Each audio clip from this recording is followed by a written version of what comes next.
Thanks for coming. So, on behalf of MindGen, I want to extend a warm welcome to all.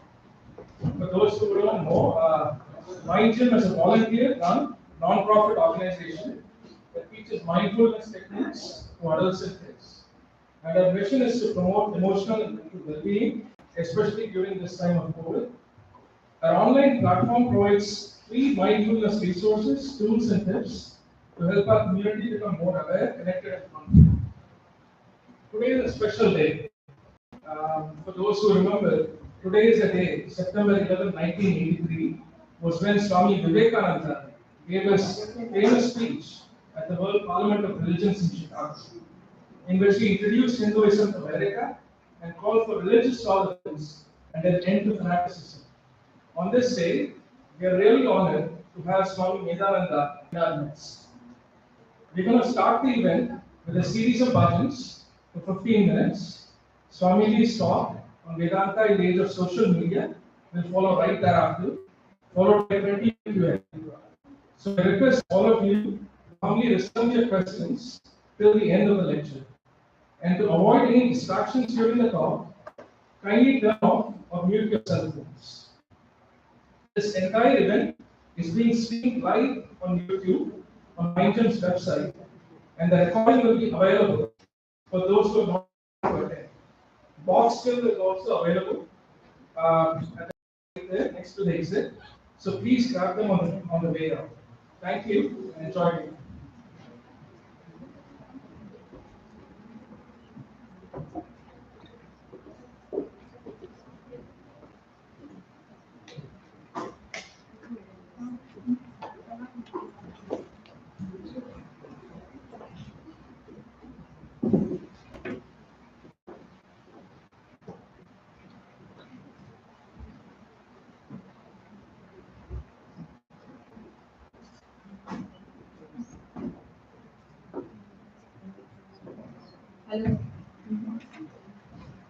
Stampakaya sadharmasya sarvadharmasvarupini avatara varashtaya Ramakrishnaaya te namaha Jananim sharadam devim Ramakrishnan jagatgurum Padapatmi tayo shritva Pranamami muhurmuhur Namashri Rajaya Vivekananda Suraye Satchit Sukha Swarupaya Swami Medhananda Om.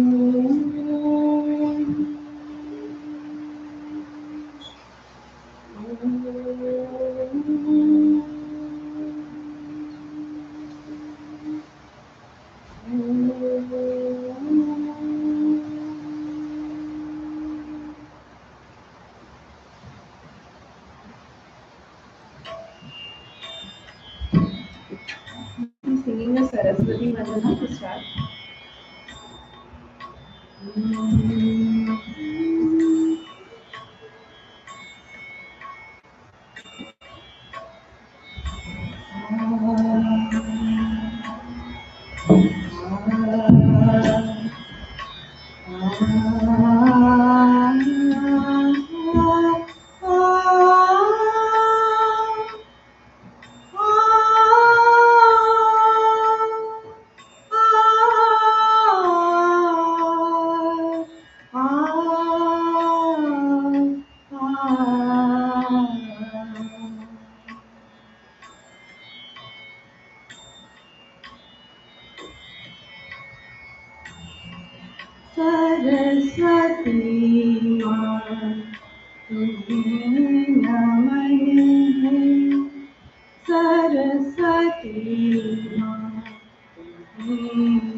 Puस्तकमाला से समलंकृत पुस्तक माला से समलंकृत करती रहती वीणा झंकृत करती रहती वीणा झंकृत श्वेत हंस पर वो विराजती श्वेत हंस पर वो विराजती शोभित उज्ज्वल धवल वसन शोभित उज्ज्वल धवल वसन सरस्वती माँ तुम्हीं नमन है सरस्वती माँ तुम्हीं नमन हम कर रहे तुम्हारा वंदन हम कर रहे तुम्हारा वंदन हम करते शत शत अभिनंदन हम करते शत शत अभिनंदन करते श्रद्धा सुमन समर्पित करते श्रद्धा सुमन समर्पित लगा तुम्हीं में रहता मन है लगा तुम्हीं में रहता मन है सरस्वती माँ तुम्हीं नमन है सरस्वती माँ तुम्हीं नमन है तुम्हीं नमन है तुम्हीं नमन है तुम्हीं नमन है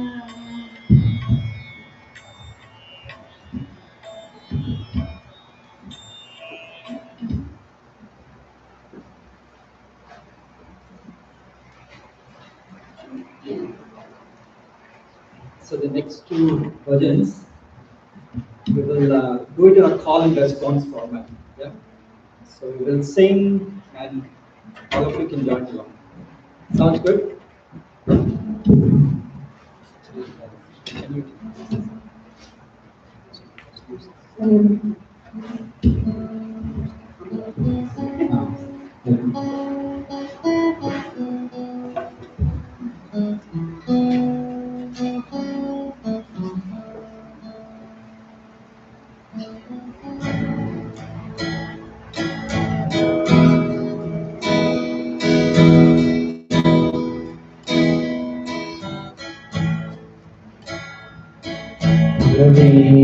ईश्वरी जय दुर्गा ईश्वरी जय ईश्वरी जय दुर्गा जगदीश्वरी जय जय दुर्गा जय Durga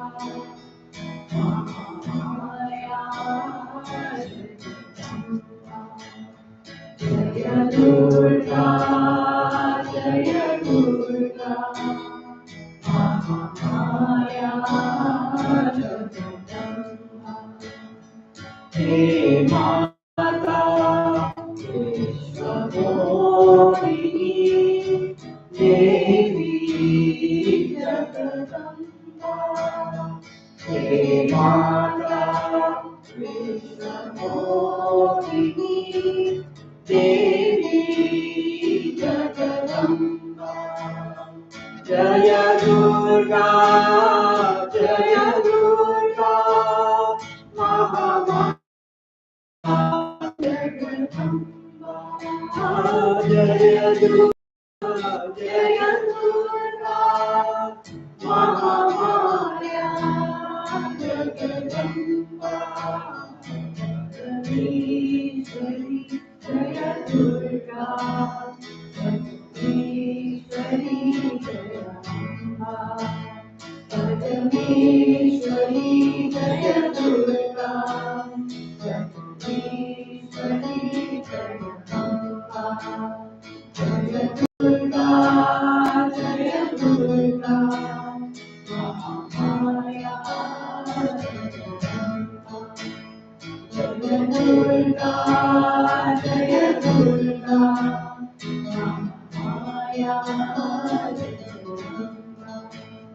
Hey Mata, Mohiनी, Devi Jagadamba.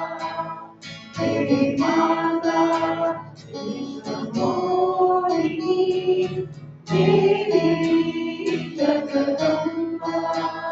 Jaya Durga, Jaya Durga, Mahamaya Jagadamba. Jaya Durga, Jaya Durga, Mahamaya Jagadamba. Jagdishwari, Jaya Durga, Jagdishwari.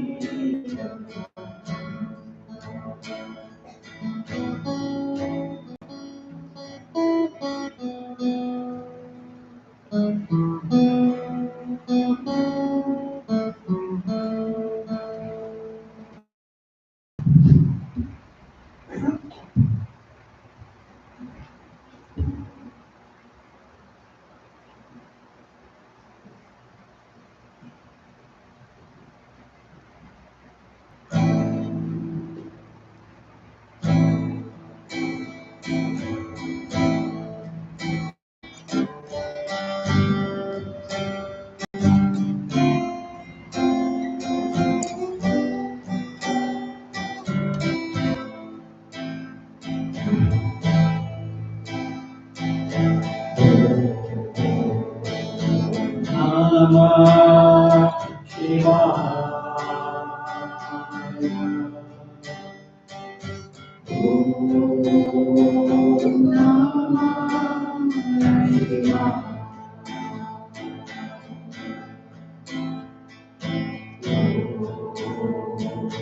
Namah Shivaya. Om Namah Shivaya. Shivaya Namo.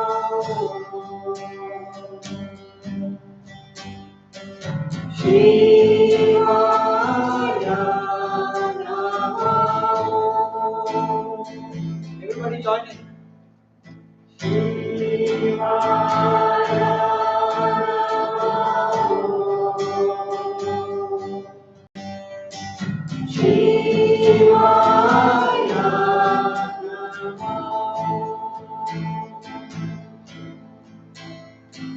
Om Namah Shivaya. Om Namah Shivaya. Om Namah Shivaya. Om Namah Shivaya.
Kabir bhajan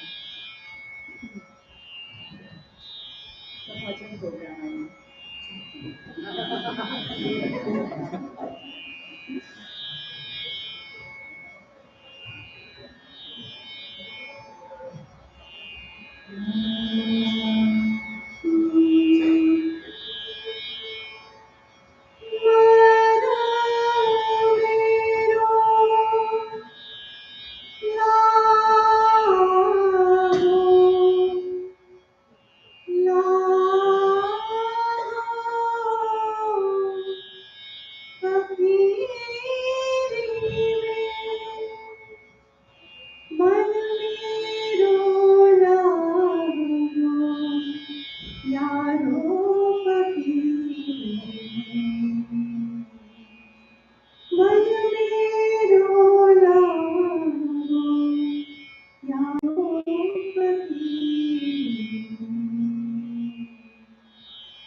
Thanks, Anisha and crew, for the beautiful rendition.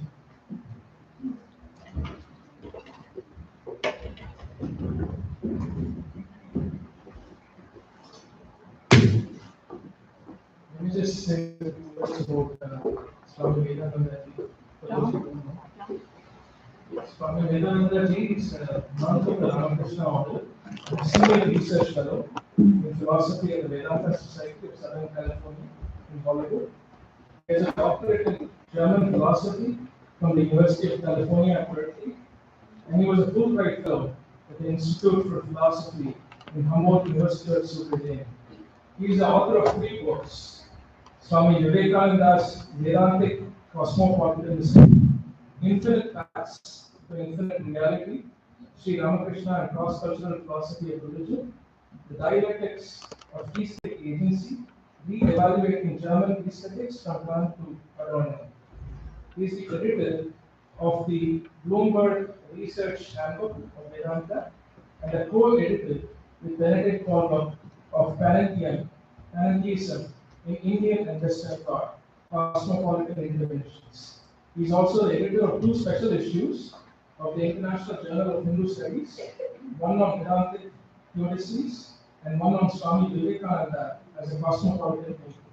He has published close to 35 articles, the details of which are on his academic page under Ian Maharaj. He is a recipient of a number of honors and awards, notable being the Sir Aurobindo Award for Excellence in Scholarship in 2018. He is currently writing the book Karma and Rebirth in Hinduism, which is under contract with Cambridge University Press. With that, let me welcome Swamiji to the stage. Thank you.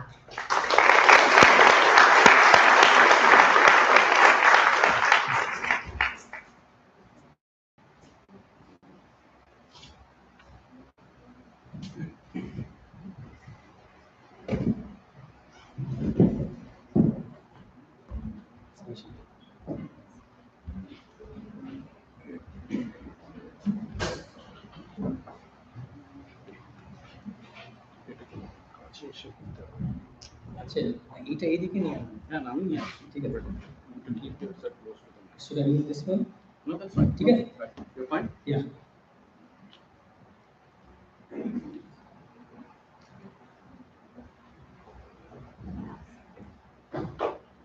Om Satu Satnamaya Tamaso Ma Jyotirgamaya Mrityorma Amritamaya Om Shanti Shanti Shanti Om, lead us from the unreal to the real.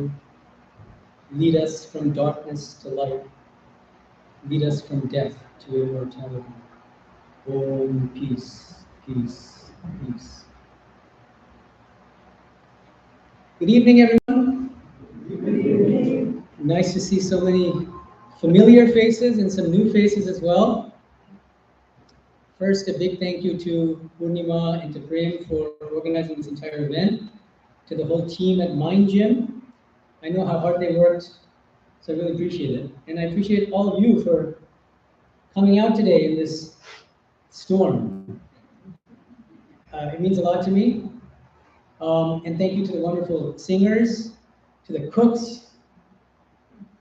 by courtesy of which you'll be getting some delicious food after this program. And I wanted to give a special thank you to because I'm seeing some people here that I grew up with. Some of you may not know that I grew up here in Boston, in Lexington.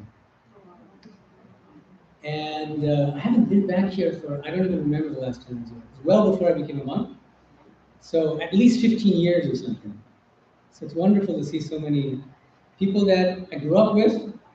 I know Hillary Clinton's not popular these days, but she had a slogan way back when her husband was the president. She said, "It takes a village to raise a child." So I really feel that way. In the 80s when I was growing up, Provashi Bengali community, that it was a really important part of my life growing up. And I wanted to particularly mention Bangla school. This is something that I took it for granted when I went to Bangla school. I went to Bangla school from age 6 to about age 12. And we have one of my Bengali school teachers here. It's my honor, Gopamashi.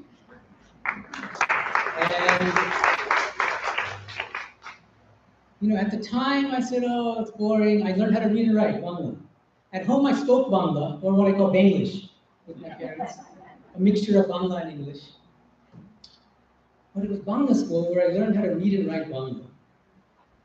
And it was only after that, after I became interested in spiritual life, and especially our tradition, the tradition of Sri Ramakrishna, Swami Medhananda, Holy Mother Sharada Devi, that I realized what a priceless treasure they had given me. You can hear me, everybody? Is that fun? Yeah. Why? Because so much of the spiritual literature in our tradition is written in Bangla, in the original. Especially the Sri Ramakrishna Handbook, the Gospel of Sri Ramakrishna, Sri Ramakrishna's teachings, Holy Mother's teachings. And Bangla school is what gave me the foundation to make further progress. And when I moved to India, right after my PhD, I moved to India to Gullimat, to be a monk, Brahmachari, and from day one, I said, I need to master Bangla. I need to become fluent in reading Bangla. But I had that confidence because I had that foundation through Bangla school. So I'm very, very grateful to all of my Bengali school teachers, to the broader community that made me what I am, and however small and how small it is. But now, you know that there's a but coming, so I'm going to add a little but before we move on to the main topic, which is Vedanta in the age of social media. The but is this. I'm a monk, obviously. And one thing I'll say about my upbringing in Boston, although it was wonderful, and the community was very supportive in certain ways, I felt a deep spiritual vacuum. Why? Because what did Hinduism mean to me? Being raised Hindu. What did it mean to be raised Hindu? As far as I could tell, it meant being dragged out to puja a few times a year, whether it was Durga Puja or Saraswati Puja.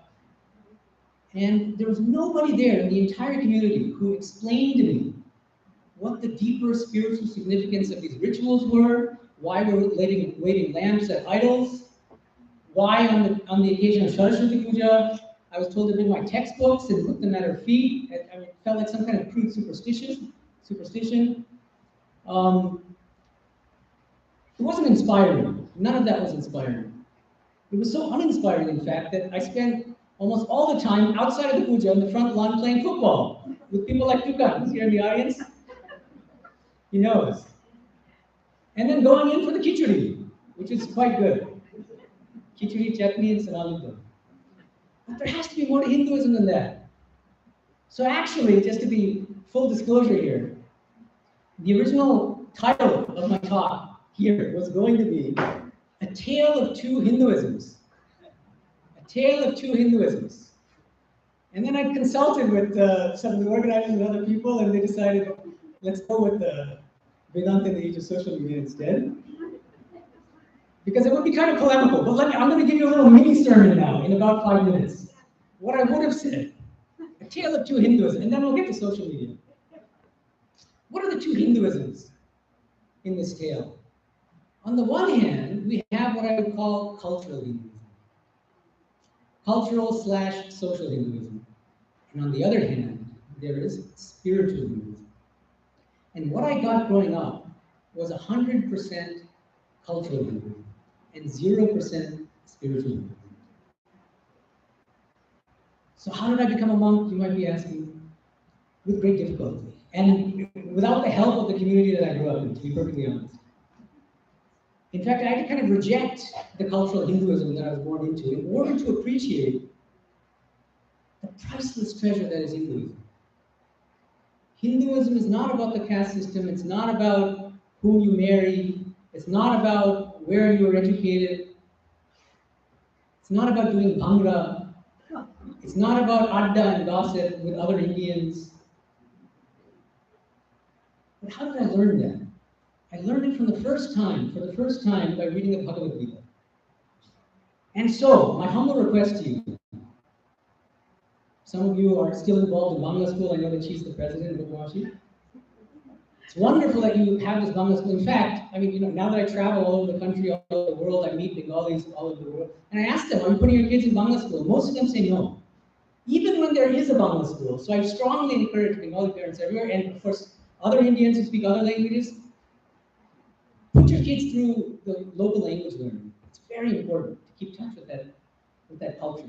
But my request then, for Hindu families, Hindu parents, my request is, just as we have a Bangla school to teach us our language, our mother tongue, there should be a Hindu, whatever you want to call it, a Hindu school, Sunday school, Vedanta school, where you teach the deeper spiritual principles underlying Hinduism.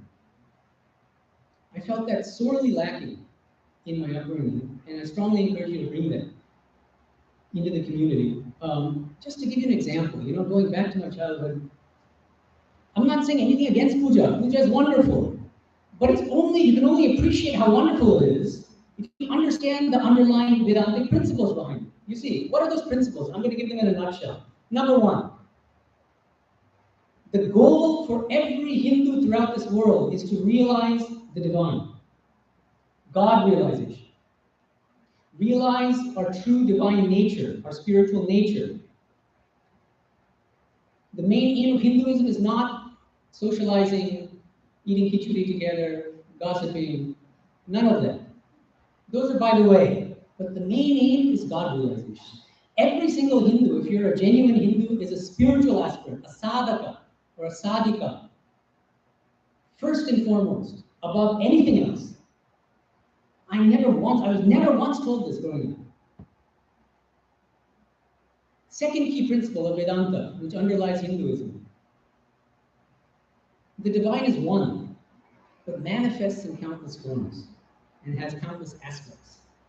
That means the one divine reality manifests as Durga, manifests as Saraswati, manifests as Kali, manifests as Ganesha, manifests as Hanuman, manifests as Christ, manifests as Allah, and the list goes on. How I wish I'd known that when I was growing up. Instead, I'm being dragged to one puja and I see the monkey god, the next puja it's Ganesha the elephant, and it just all felt so quaint to me. Nobody's explaining to me. So is it polytheism? No, but who's there to explain to me that this is not a polytheistic religion? It's monotheistic. There's one divine. As Rig Veda puts it, ekam sad vipra bahuda vadanti. The truth is one. The reality is one. There's one divine. But the wise call it variously because that one divine reality manifests in countless forms. It's a simple thing. It takes 2 minutes to explain. That would have made the puja so much more meaningful.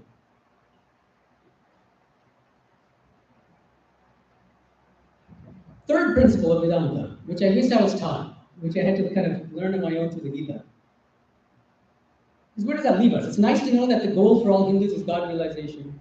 It's nice to know that God can take countless forms. You see how important the second principle is. It means we should embrace all religions, all spiritual paths. This is so powerful in this day and age. When there's so much religious violence, so much blood shed in the name of religion. With this one simple principle, we can appreciate all religions. We can learn from every religion. Third principle, how should we act in the world? If the goal of life is to realize the divine, we can approach the divine by becoming less and less selfish, less and less egoistic. Such a practical teaching. Why should we be unselfish? Why should we serve others? See, no humanistic philosophy is going to be able to answer that question. Hinduism says, Vedanta says, we should be selfless because it brings us closer to God, brings us closer to our own divine nature. And as Sri Ramakrishna put it, Shiva Jnana Jiva Shiva. Shiva Jnana Jiva Shiva. It means serve others in a spirit of worship by trying to see God in every single person. And fourth, how do we become less selfish and egoistic? Of course, I just mentioned one very potent spiritual practice. Shiva Jnana Jiva Shiva. Serve others in the spirit of worship by seeing God in everyone. But Vedanta says, more broadly, there are 4 royal paths to the goal of life, which is God realization. 4 yogas. Karma Yoga, the path of selfless action. Jnana Yoga, the path of intellectual inquiry. Bhakti Yoga, the path of devotion toward a personal God. And Raja Yoga, the path of concentration and meditation. Again, it took about 2 to 4 minutes to explain these principles. But how much richer is my understanding of Hinduism and the Hindu rituals that we're involved in, that we go to, just by understanding these a few basic principles. I'll understand how to live my life on a daily basis. I'll understand where I'm going. I need a roadmap, but I also need to know what is my destination. The destination is God realization. Every Hindu is a spiritual aspirant whose goal is to realize God. It's a journey of many lifetimes. That's why we accept the doctrines of karma and rebirth. And the more selfless we become, the less egoistic we are, the closer we approach God in the ultimate goal of life. So that's the end of my mini sermon. So now back to the main topic for tonight, Vedanta in the age of social media.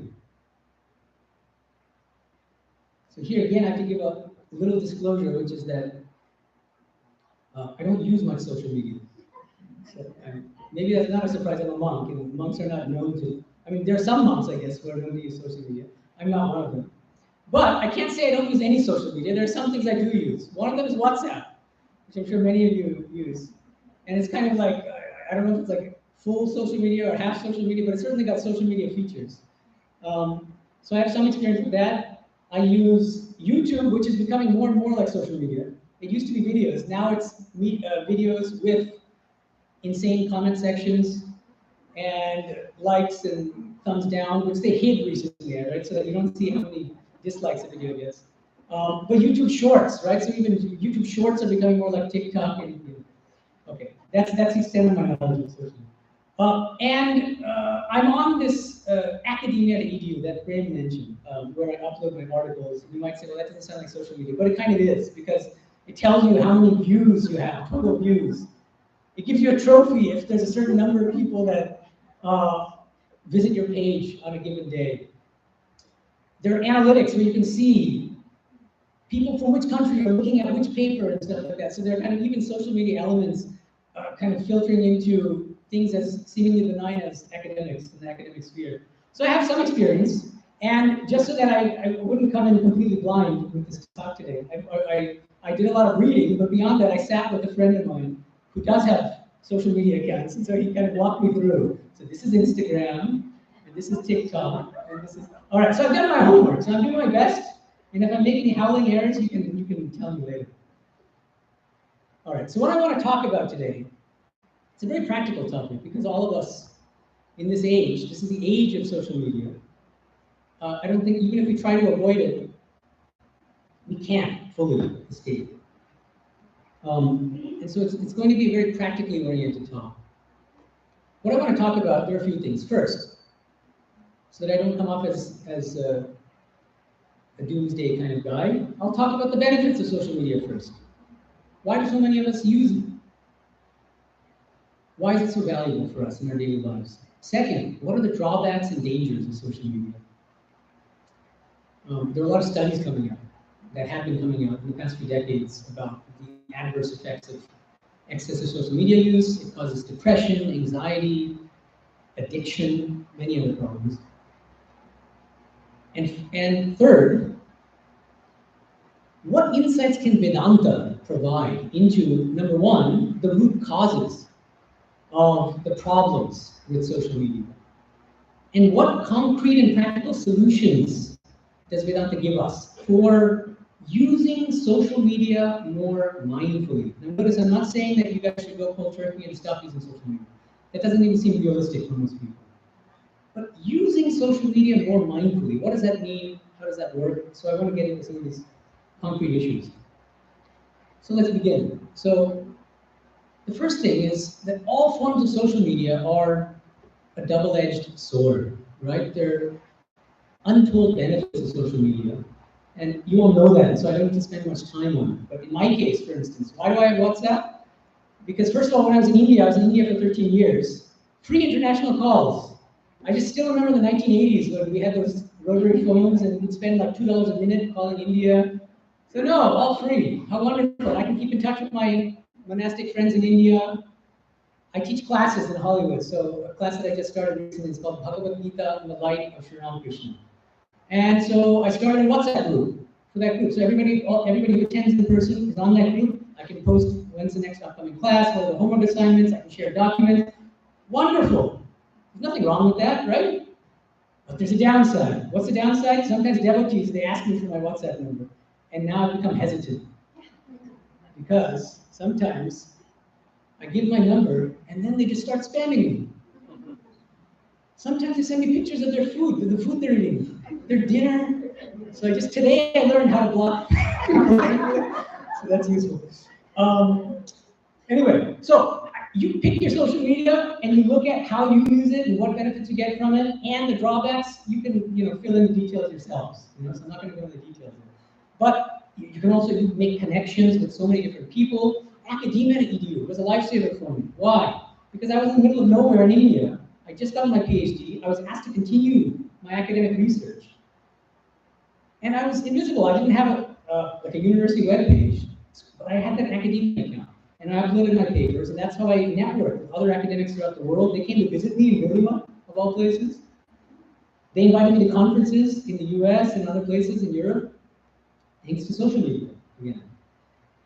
So it's a double-edged sword. And so we have to acknowledge, first of all, the positive side of social media. It's extremely helpful in many ways. Sometimes it's indispensable.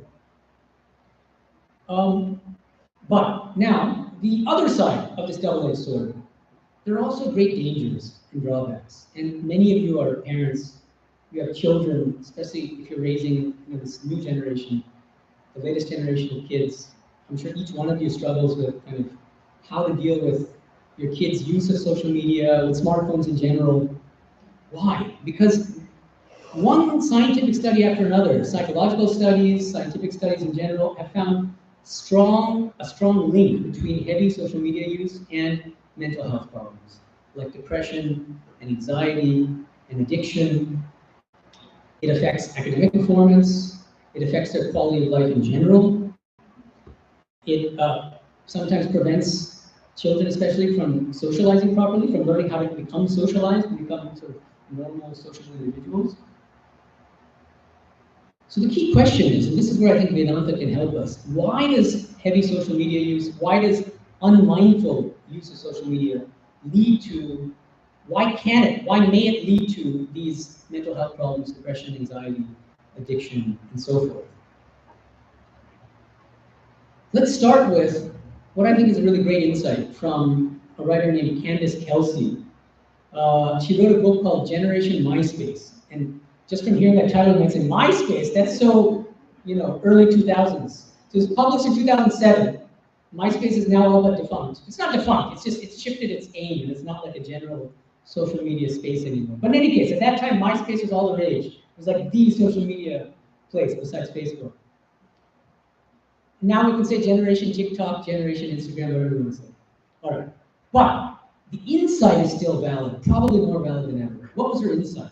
She said that one of the biggest problems with social media, of all sorts, is that it constantly drills into the minds of its users 3 values. Actually, she gave 4, but I'm going to focus on these 3. First value, she says, I must be entertained all the time. Second value, if you got it, flaunt it. Third value, success means being a consumer. Constantly being drilled into our heads. The more we use social media, the more we just kind of implicitly imbibe these values. It's not that they're sort of beating us over the heads with people preaching at us. Not like that. Implicitly, we're imbibing these values just by using social media. You see, number 1, I must be entertained all the time. Number 2, if you've got it, flaunt it. That means show off your body, right? To make it look as attractive as possible to others. Third, success means being a consumer. So I think this is a useful framework for at least starting our discussion. First, Kelsey says the first value that's built into us, I must be entertained all the time. Now I want to just make a slight Vedāntic corrective to this first value. It's not just that I must be entertained all the time.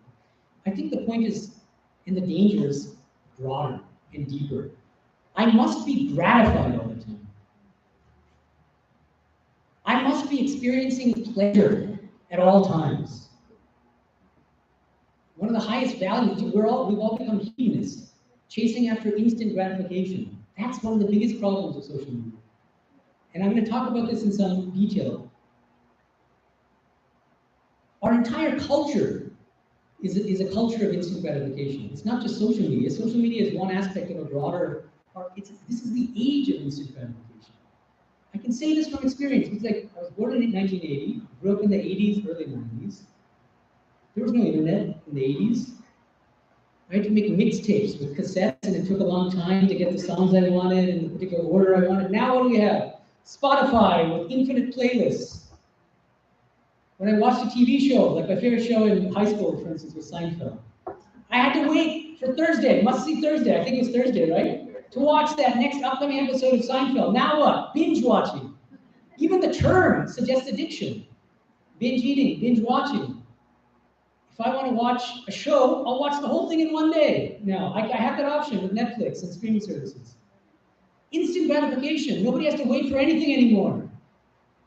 Pornography, dating sites, Tinder, swipe left, swipe right, whatever you want, it's at your fingertips. Our entire culture is saturated with instant gratification, and social media plays into it and further reinforces our craving for instant gratification. How does it do that? In a few ways. First, it's based on technology, extremely sophisticated technology, extremely sophisticated algorithms. Every time you click on a YouTube video or a TikTok video or an Instagram picture, what happens? The algorithm kicks in and it says, oh, this user likes this. Now let me feed that person 100 more of those videos.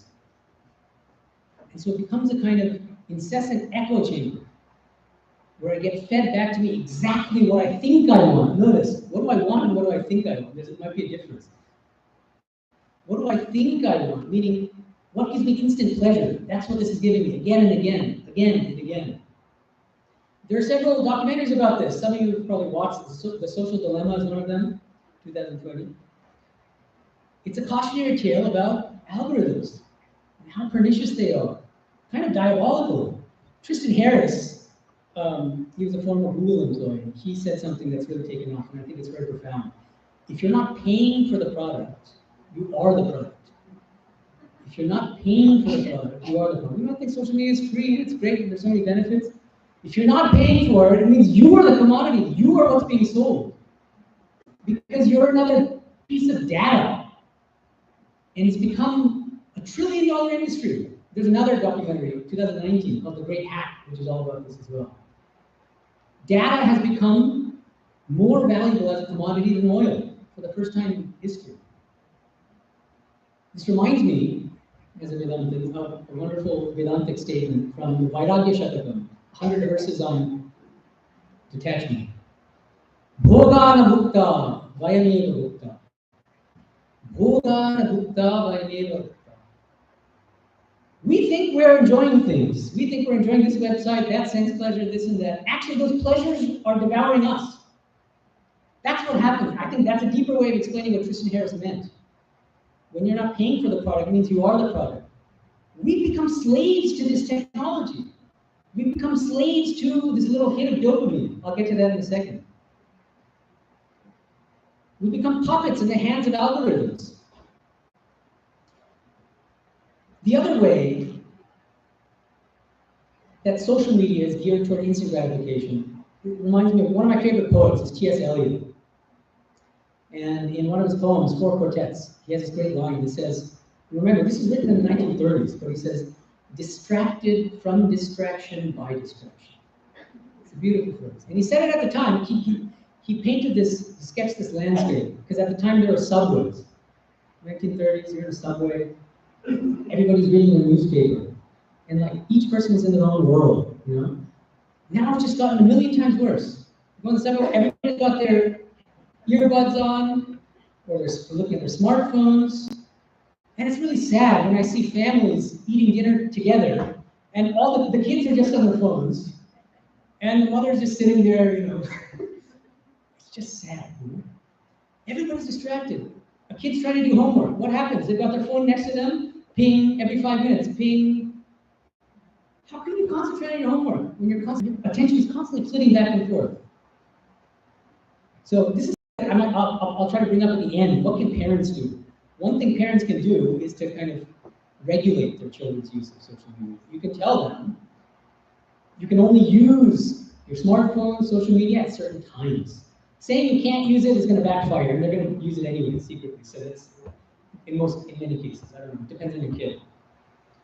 But if it's more reasonable to say, when you're at the dinner table, when you're at the dining table, no smartphones. Things like that, simple things like that, I think really help. And, as I promised, I mentioned dopamine. This is a huge problem. In fact, there's an entire book, there are multiple books written on this, but a book that I read recently on this topic is by a Stanford psychotherapist named Anna Lemke, published just 2 years ago, called Dopamine Nation. I recommend that you look at the book. It's really eye-opening. She says in that book, the smartphone is the modern-day hypodermic needle, delivering digital dopamine 24/7 for a wired generation. What's dopamine? Dopamine, scientists here will be able to give a more precise answer than me, I'm not a scientist. But as far as I understand it, it's the feel-good chemical. It's a neurotransmitter that's responsible for allowing us to feel pleasure and satisfaction and fulfillment and motivation when we do something. We feel good about it. That's because we feel a surge of dopamine coming into us. Lemke says the pull of dopamine is so strong that studies have shown tweeting is harder for people to resist than cigarettes and alcohol. It's an actual addiction. They're just, nowadays, they make a distinction, scientists, between substance addictions and behavioral addictions. This is a behavioral addiction, as strong, if not stronger, than addiction to some of the most strongest substances, cocaine, heroin. Lemke, another quote. Studies have shown that the constant stream of retweets, likes, and shares from social media sites causes the brain's reward area to trigger the same kind of chemical reaction seen with drugs like cocaine. In fact, neuroscientists have compared social media interaction to a syringe of dopamine being injected straight into the system. That's why social media is so addictive. Because we don't wonder why heroin is addictive or why cocaine is addictive, but for the same reason, same scientific basis, because of the surge of dopamine that makes us crave that feeling, that surge of dopamine again and again. We keep trying to relive that first experience of pleasure. So scientists have actually coined a term for addiction to smartphones. Does anyone know what the term is? Nomophobia. Nomophobia. It sounds like a joke, but it's not. It's actually in the DSM. No mobile phone phobia. It means tremendous fear and anxiety if you don't have your mobile phone with you for even 5 minutes. Nomophobia. There's a reason for it. There's a neurological, there's a physiological basis behind this kind of nomophobia, this addiction to our smartphones. Now, you might wonder, fine, so it's great. This is a wonderful thing. For the first time in human history, we can get whatever we want, whenever we want, in whatever quantity we want. What could be better than that? But the sad reality, the paradox, I would call this the paradox of instant gratification. This is the paradox. The more instant gratification we have in our life, the more of these experiences of pleasure, the more our lives are oriented around getting these dopamine highs, the more miserable we are, the less happy we are, the more depressed and anxious we become, the more frustrated we are, the more we feel somehow unfulfilled and empty. How do we know this? Because the depression rate is higher than it ever was, especially post-pandemic. The pandemic has kind of exacerbated the whole situation. Why? Because we were all cooped up in our homes. So we can't go outside. What can we do? We're on our phones, we're on our computers, we use social media. That's one of the, so what happened with the increased social media use? Increase in depression, increase in anxiety, other mental health issues, addiction. How does Vedanta help us to understand this, what I'm calling this paradox of instant gratification? Let's go back to the Bhagavad Gita, that text, that scripture that saved me when I was a spiritual seeker, when I was growing up here in Lexington and I had nobody to turn to. In fact, I should credit, because one person here, Rekamashi, her son was one of the first to point me to the Bhagavad Gita. So you can mention it, Rekamashi, to Pravahan. He said, you should read the Bhagavad Gita. You like it. He understood that I had these spiritual meanings, and he was one of these few people. See, and he was just a few years older than me, so I can't credit any parents, but it was him that guided me to the Bhagavad Gita. Bhagavad Gita, chapter 18. Bhagavan Krishna classifies 3 different kinds of happiness, sukham, on the basis of the 3 gunas. I think many of you are familiar with it, but I'll just tell you very quickly. Guna, often it's translated as quality. I prefer the translation energy. There's no exact translation, but let's call it the 3 energies. What are they? Sattva, Rajas, Tamas. Okay. Tamas. If we're full of tamas, what happens? We don't want to get out from bed. We feel lazy. We tend to procrastinate. Rajas. If we're full of rajas, we're restless. We always want to be up and doing. We're full of desires and ambitions. And if we're very sattvic, if we're full of sattva, we're calm, indra, meditative, compassionate. These are all very good things, right? So now you know where this is headed. Bhagavad Gita tells us that the first step in spiritual life is to become as sattvic as possible, to cultivate as much sattva as we can. And I'll get to this a little bit later, but this is just some background. So now, but before we get to sattva, what is Rajasika happiness according to Bhagavad Gita? Bhagavan Krishna says, Vishayendriya Sanyogad Yattadagri Nirtopamam Pariname Vishamiga Tatsukham Rajasam Sukham. Rajasika happiness is happiness based on the contact of the senses with sense objects. What is the structure of all such happiness?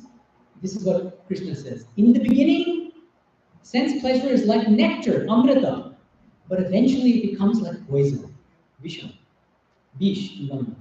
It's the same word. Rajasika happiness. All forms of instant gratification are forms of Rajasika happiness. You see, in the beginning, we get that rush of dopamine and we feel pleasure. But what's the problem? It lasts for just a couple seconds. And then what? We come crashing down. And we feel worse than we were before. That's the problem. And the stronger the sense pleasure, the sense gratification, the further we fall.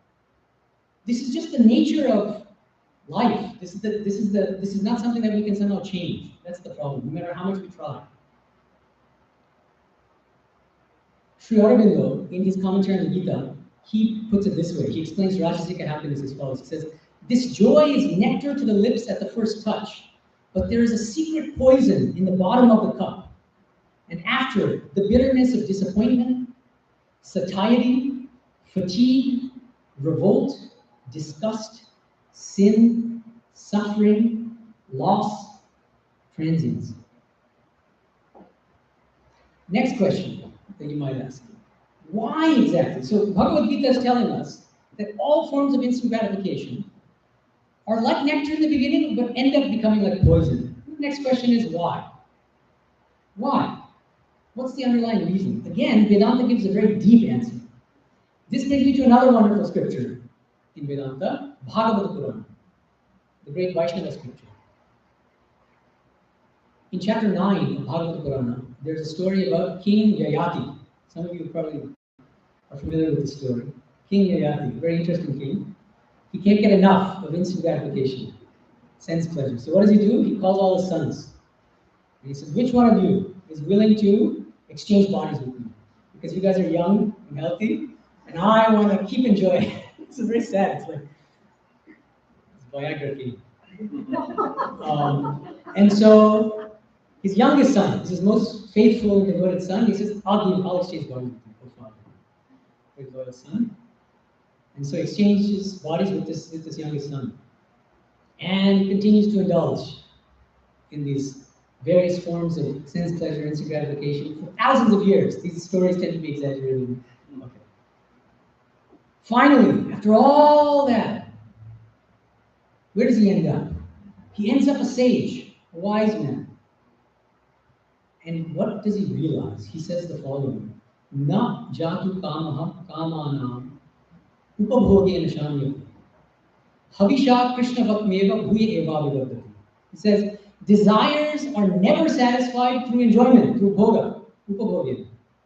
Rather, just as a fire gets even bigger when you throw oil into it, ghee, clarified butter, just so, kama, desires become even stronger, intensified, the more you indulge in sense pleasures. This is the inherent logic of all instant gratification.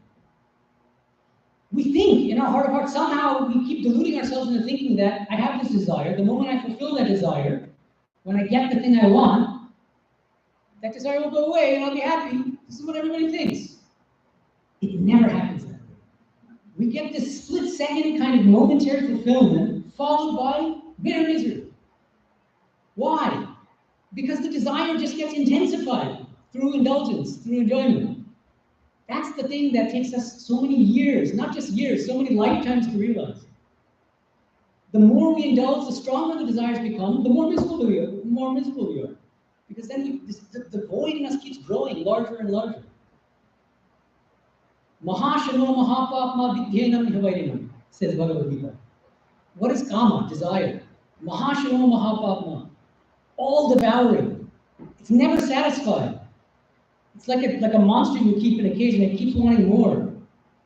You can never satisfy it. Mahapapma, the source of all sin. Everything unethical that we ever do comes from desire. We learn this the hard way through experience. What's a simple example? I have $100,000 saved. What happens? My peer group changes once I get 100,000. Now people in my peer group might be getting 200,000. And I immediately start thinking, I'm not satisfied with 100,000 anymore. That guy's got a Rolls Royce, I only have a Mercedes. Now I need to work extra hard to get to double my salary. You're never satisfied. That's the problem. So we get caught in a vicious cycle. We desire some kind of worldly pleasure. After great difficulty, we get that pleasure. The thing we've been coveting for years, whatever it was. What happens? Momentary fulfillment followed by even greater, even stronger desire for the same thing. And we get caught up in this cycle and we can't escape. This is the structure of addiction. And neuroscientists now are finding the same thing based on scientific studies, based on this dopamine thing. What's the idea? Just as when you take heroin, some kind of very strong drug, what happens? A surge of dopamine. And it's intensely pleasurable for those moments that it lasts. Then what happens? The brain remembers and associates that surge of dopamine with the drug that you just took. Then what happens? When you come down from that high, you can't stop thinking about that dopamine surge. And you say, I must have that experience again. That means you take the heroin again. What happens? After you keep going back to that substance, what happens? You develop what's called a tolerance for that drug. Which means, if you take the same amount of that drug, you're not going to get that same rush of dopamine. It's going to be less pleasurable. Then what happens? I want that same rush that I had that first time. I have to take more of the drug. Vicious cycle. And then we get caught up in addiction. It can often lead to tragedy and death. Exactly the same thing can happen with social media. Exactly the same cycle of instant gratification. This is why people come away. The more that they crave these dopamine hits, these dopamine highs, the more miserable they become. Another study that was done, this is long back, it's famous, many of you probably know this, the marshmallow experiment conducted at Stanford by Walter Mischel. It's a cute little experiment, but with very profound consequences and implications. So there are a bunch of young kids. They take kids one at a time, and they sit them down at a table like this, and the scientist tells the kid, I'll give you one marshmallow now that you can eat. Or, I won't give you any marshmallows now, but I'll come back in 15 minutes, and I'll give you not one, but 2 marshmallows. Which do you want? Some immediately say, why the heck should I wait 15 minutes? Give me the marshmallow. And so they take the marshmallow. Scientists are duly recording that. Other kids say, I'll wait, because I get double the fun, double the deliciousness, 2 marshmallows. And then they have video cameras in the room. So the scientist leaves, and they observe, it's really funny, this is the cute part. They observe how these kids who are waiting 15 minutes, how they behave. How do they kill those 15 minutes? Because they really want that marshmallow. So what do? They start twiddling their thumbs, they start looking around, trying to distract themselves for those 15 minutes and then the scientist comes back after 5, and then they get 2 marshmallows and they just chomp away, and they're very happy. Now, what happens? This is a longitudinal study, which means they revisit these same kids who are like 3, 4, 5 years old, 6 years old, 20 years later, 30 years later, I don't remember the exact date, but decades later. The same kids. And they look at their life outcomes. They look at many different factors. Educational attainment, what kind of jobs they have, overall happiness and satisfaction, BMI, the body mass index, overall health, mental health, all these things, on almost all measures. Those kids, those 4-year-olds or 5-year-olds who were able to wait those 15 minutes had much higher, much better life outcomes. Of course, if there's some psychologists in the audience who might say, wait a minute, but those studies have been questioned and they haven't been fully replicated. It's true, but they've at least been partially replicated as far as I'm aware. And I think it's telling. Self-control, self-restraint is the key to lasting fulfillment. Instant gratification will give us that 1 marshmallow right now, but if we can restrain ourselves, if we can have a longer view, if we think about the arc of our life as a whole, and if we can engage in activities that tap into our unique strengths and skills, instead of just looking for that instant hit, that rush of dopamine, our lives will be more fulfilling, we'll be happier, we'll be less depressed? Will be better able to interact in society? So now, coming back to Bhagavad Gita, what does Gita say? Bhagavan Krishna gives us a very deep solution to our current problem, which is that we're saturated, our culture is saturated with different modes of instant gratification. And what Bhagavad Gita says is, yeah, I mean, you can't run off to a cave, most of you. It's not realistic. What you can do is try to become more and more sattvic. Try to cultivate more sattva guna within you. Because what happens then is you're cutting at the root of that craving for instant gratification, which is rajas. According to Vedanta, it's the preponderance of rajas in us which makes us crave these kind of easy pleasures, instant gratification. The more sattvic we are, we'll find just those things just don't interest us as much anymore. Automatically, we don't even have to think about it. So then the million-dollar question is, how do we become more sattvic? Let's learn from the Bhagavad Gita.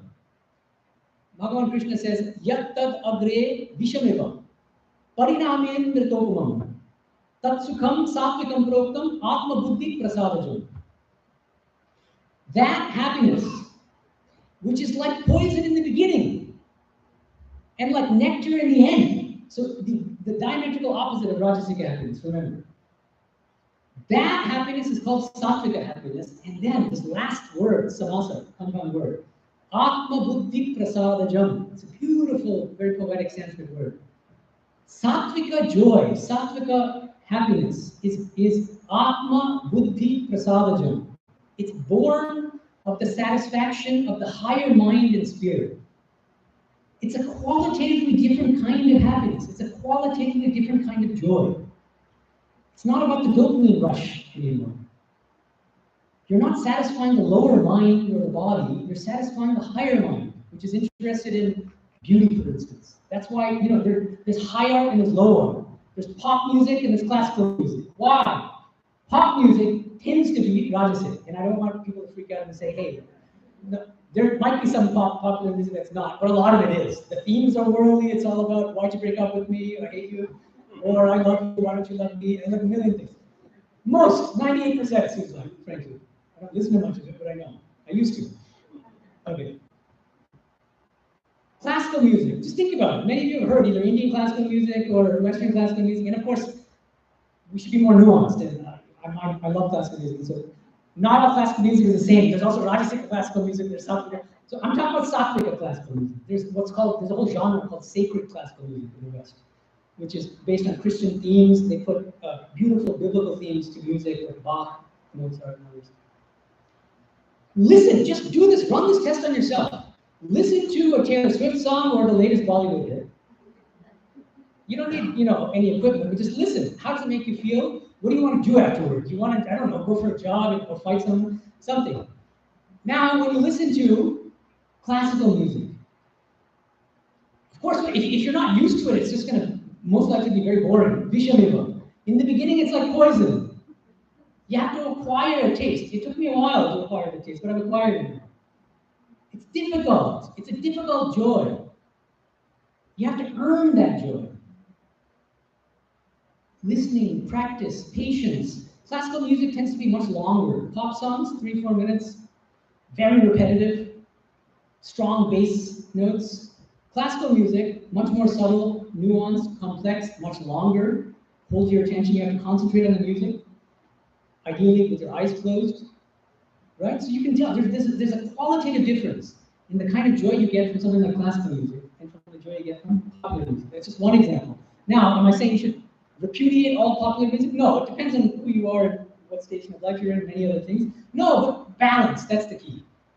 Listen to whatever you want to listen to. Maybe at the end of the day, listen to some Bach. Listen to some Pandit Jasraj. Some beautiful bhajans, like we heard earlier today.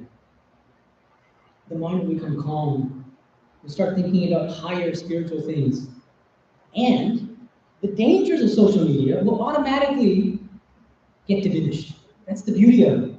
You don't have to see, when you try to tackle head on, often it backfires. You might say, okay, I'm going to go cold turkey, I'm not going to do social media anymore. And then what happens? Eventually you're going to cave and then you're going to start again. But if you address the root cause, which is rajoguna, that rajasika guna, If you can reduce rajas and increase sattva, thank you. I'm kind of getting hot here. Can you, if you can put a fan here, I appreciate it. Thank you.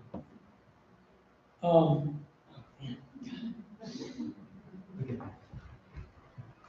So I give you one example, but the examples can be multiplied because the Bhagavad Gita is a very practical spiritual guide, and it categorizes many different activities in terms of these three gunas, these three energies.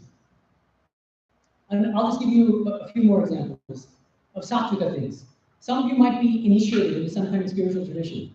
Usually your guru will give you a mantra, and the guru will tell you to meditate, to do mantra japa, usually twice a day. All of these are sattvika activities. Sadhana, any kind of spiritual practice, is a sattvika activity. But coming to more mundane matters, many of you are highly accomplished, thank you. You have jobs, right?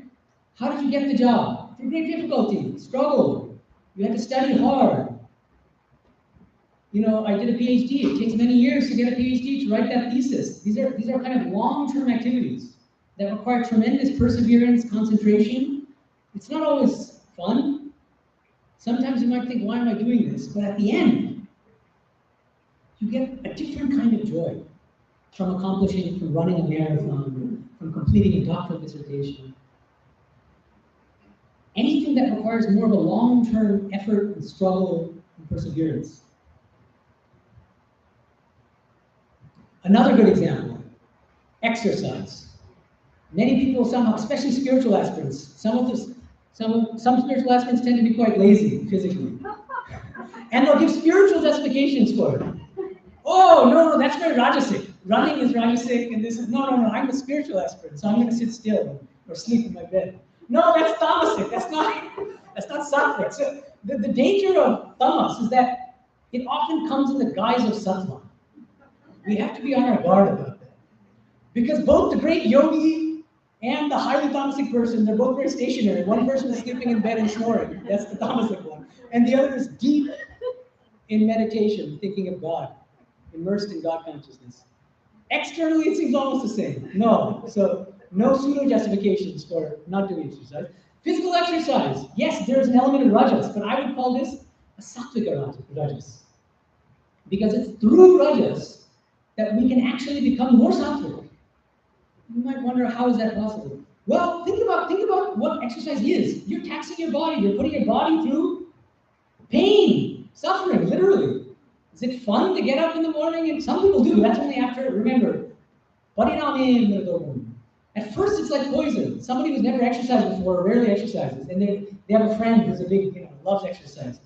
And so the friend says, by hook or by crook, I'm going to force you out of bed and you're going to come with me on that morning jog. Is that friend going to like it? No, it's miserable in the beginning. It's like poison, like Krishna says. But if you keep doing it, keep at it, you're going to get such a joy. I'm saying this from experience because I'm a regular jogger. In fact, in Hollywood, I'm blessed because our ashrama is right on the foothills of the Hollywood Hills. The famous Hollywood sign. One of my favorite jogs is jogging all the way up to the Hollywood sign and back. It's really intense because it's very steep. And it's difficult, but it's this difficulty from which you derive a different kind of joy. That's what runners call it, runner's high. You literally feel, and I get such a mental clarity. I come up with all sorts of ideas from my lectures, from my writings. Where? From my exercise. And you can easily spiritualize the exercise. How? If you're given a mantra, repeat the mantra mentally while you're doing the exercise. Especially if it's something like running, swimming, you can synchronize the mantra with your stride. If you're swimming, you can synchronize the mantra with your breath, with your stroke. When you're washing the dishes, do the mantra. That becomes a spiritual practice. That becomes a spiritual activity. Sri Aurobindo used to say, all life is yoga. Why should you think that spiritual practice is limited to just morning when I sit in the shrine for 5 minutes or 15 minutes, and the evening when I come back from work and I sit again for meditation? No bifurcation. All life is yoga. Every moment of our life is an opportunity for spiritual practice. If we do it with the right attitude. Raising our kids, how can that be spiritual? Try to see God in your children. When I go to work, how do I spiritualize my work? First of all, that's difficult. It's a big test because you have co-workers, sometimes you have difficult bosses. How do you behave in a way that's ethical? How do you control your temper so that you don't have emotional reactions? when somebody says something that you don't like. Sometimes, if you're a manager or a boss, you have to scold somebody. But how, and that may be a necessity. Parents also sometimes have to scold their kids. But they're scolding and they're scolding. There's losing your temper and shouting and calling your kid bad names and maybe even hitting them, which would be very bad. And there's scolding because you know it's necessary, but with love inside. Without that emotional reaction, without losing your temper. So that everything you do can be spiritualized if you do it with the right attitude. All these things, all these different forms of sattvika activity, exercise, spiritual practices, even listening to sattvika music, eating sattvika food, so instead of just eating highly rajasic food, it's another, that's also categorized in Bhagavad Gita, chapter 18 or 17. But there's also sattvika food. So try to make your life more sattvic. And what will happen? It'll counteract all the different modes of instant gratification that confront us on a daily basis. That's the basic idea. And I'll just mention, with regard to physical exercise, there are studies out which have shown that, I'll just read it out to you. A large new analysis of meta-studies finds that exercise, physical exercise, is more beneficial for conditions like anxiety and depression than standard psychotherapy or medications. And so the scientists of the study say, as a first-line treatment, instead of just immediately suggesting that you take prescription medicine, in some cases it's absolutely necessary, I'm not saying that it's not, but physical exercise itself can and should be a first-line treatment for people. Because what I find is some people who are sunk in depression, the last thing they want to do is get up out of bed and do exercise.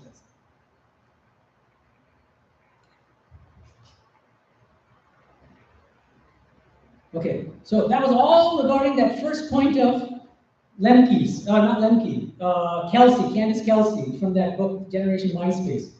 I must be gratified at all times, right? But what are the other two? I'll talk about these much more briefly. Second value, which is constantly being drilled into our heads through social media. If you've got it, flaunt it. There's a lot of literature on this, and the literature especially focuses on teenage girls. It's an incredible source of pain and suffering and anxiety for many young girls, but for everybody, but to varying degrees. What happens? First of all, of course, not all social media is the same, and so there are more visually oriented forms of social media. Instagram is one, TikTok is another, right? Attractive as it can be. And in our modern culture, it means wearing as little as possible to attract your mate, to get those likes and those retweets. I mean, Twitter's not as much as that in that regard, but Instagram. How do you get likes? How do you get nice comments? If you've got it flaunted, it's getting drilled into the heads of our new generation, of this upcoming generation. And the other thing is, there are all these filters, right? So what's happening is, teens aren't happy with themselves. The more that they look at their friends' pictures, oh my God, she's so beautiful. Why can't I live like that? What happens? They start using these filters to look better. Then what happens? There's this new thing called Zoom dysmorphia, Snapchat dysmorphia. What is dysmorphia? What happens is, especially post-pandemic, because people used a lot of Zoom. Half the screen is Zoom, right, in Zoom. And a lot of people are spending more time looking at themselves on the screen than looking at the person they're talking to. And then they become obsessed. Oh my God, I didn't know I had such a big nose. Dysmorphia. Then what happens? Now people are going to plastic surgeons. I'm skipping a step. Then what happens? They use filters to make themselves look better on Zoom, on these different platforms, social media and all that. Then what happens? They go to plastic surgeons, they bring the picture with them, like with these filters, and they say, make me look like my filtered airbrushed self. This is no joke. Plastic surgeons themselves are saying. A few years ago, anime, it's a big thing too, right? So this is a thing in Asia too. People become so obsessed with anime, which is a certain kind of Japanese animation. And they love the way that anime characters look. So they go to a plastic surgeon and ask the plastic surgeon, make me look like that anime character. Like completely sort of like glossy skin and tiny nose. And it's crazy, but it's getting worse and worse, aggravated by social media. Constant peer looking at pictures of other people who look impossibly beautiful. It's literally impossibly beautiful because of airbrushing and filters. And then you look at the mirror in real life and you become miserable. huge problem. Vedanta says the root problem is body consciousness. That's the very deepest root of the problem, the underlying problem. And so as parents, one of the most important things we can do is to drill into the heads of our children from a young age. In fact, Swami Medhananda talks about this. He says, would it were so that when a baby is being brought up, the grandmother, the mother will sing songs to it. You are not the body, you're not even the mind, you are the eternal infinite spirit. You are divine. If this is drilled into us from a young age, then even when we see pictures of other people who are beautiful, that's not going to touch us. We might appreciate it, but we're not going to get caught in that cycle, that vicious cycle of, oh, I have to look as beautiful. Because that's not our deepest identity. That's not where we derive our satisfaction. It's very sad, in fact. The more superficial our identity, the more we kind of find our self-worth in our superficial appearance, the more miserable we will be. Because inevitably what happens? All of us are going to age. I've aged, all of you, right? I saw you guys 30 years ago, now we're 30 years older. It's a fact of life. We'll never remain permanently beautiful. So try to penetrate to a deeper identity, which is eternal. And then you'll never be unhappy. That's what Vedanta teaches. Katha Upanishad has a famous metaphor for this. Atmanam rathinam viddhi, shariram ratham evatu. Think of yourself as the deeper soul, and think of your physical body as the chariot. So you are the charioteer. You're in control of the body. The body is your instrument, but you're not the body. You see, you own a car. It might be a Toyota. Do you say, I'm the Toyota? No. I use the Toyota to get from there to here, from your house to this lecture hall. Think about the body in the same way. It's an instrument. It's a vehicle. For what? To get things done in this world, but ultimately for God realization. The body is a temple of God. So you should keep it healthy. But don't become obsessed with it. Don't become so closely identified with it that you make yourself miserable. That's what Vedanta teaches. Third value, if you forgot, that's drilled into us by social media. Success means being a consumer. There was a time, I felt this at least growing up, that in the US, unlike India, I have to say, now that I've lived in both countries, I can say this. In the US, if you're extremely wealthy, what I found is that the wealthiest people were reluctant to show off their wealth in obvious ways. They might have very simple cars and wear simple clothes. In India, it's kind of still this kind of nouveau riche phase. And so they really want to kind of, if you got to flaunt it in that way too. They really want to wear bling bling, gold chains and this and that. But now, so that was it used to be tacky to show off your wealth. A famous German economist from over a century ago, Thorsten Veblen, V-E-B-L-E-N, he coined this phrase, conspicuous consumption. It used to be tacky to engage in conspicuous consumption. Look at how much money I have, look at how wealthy I am, look at how many possessions I have. But it's coming back into vogue. Why? In part because of social media. Because taking selfies of your new car and your whatever exotic vacations you're going on, again, the culture is becoming more consumerist, more materialistic, in part because of social media. And so what's happening? The more we imbibe social media, the more we use it, the more materialistic we become, without even knowing it. You see, another problem. And now what's the problem? Exactly the same problem that Yayati talked about. Just like with sense pleasures, all of these are, what's the point of getting more money? To get more sense gratification and instant gratification. But what happens as a result? If I spend years trying to get enough money to buy that Rolls Royce that I wanted, the moment I get a Rolls Royce, what happens? I look at my wealthier friend, that guy's got a yacht, and now I want a yacht, which is 100 times more expensive than a Rolls Royce. And then I have to work hard again, and now I'm obsessed with getting a yacht. I'm never satisfied. That's the problem. Vairagya Shatakam, again, that text that I've already read from, that I've already mentioned to you. Bhogana Bhukta, Vaineva Bhukta. We don't enjoy, but the enjoyments devour us. Another beautiful statement made in the Vairagya Shatakam, 100 verses on detachment. Satu bhavati daridro, yasya trishna vishala, manasi chapari pushte kortavan ko daridra. That person is poor whose desires are great. That person is poor whose desires are great. When the mind is contented, who is rich and who is poor? What a beautiful statement. What is true poverty and what is true wealth? True wealth is not, I have X, Y, and Z, so and so amount of money or these possessions. But true wealth is being content in your heart with the little that you have. The person with $100 but who's content is far happier and far wealthier in a person who's a multimillionaire or multi-billionaire who's full of desires for that 50 odd. You see, the person who's poor is not the person with $100, but the person who is full of desires which are not yet satisfied. The more desires, the more miserable you are. That's, again, this is something that we learn from Vedanta.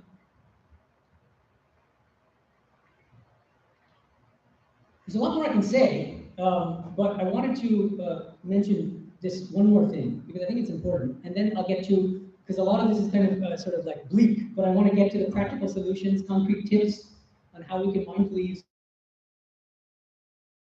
One more important point. Social media is turning us into narcissists. In fact, narcissism has become a kind of epidemic in its own right. There's a book written by Gene Twain, The Narcissism Epidemic.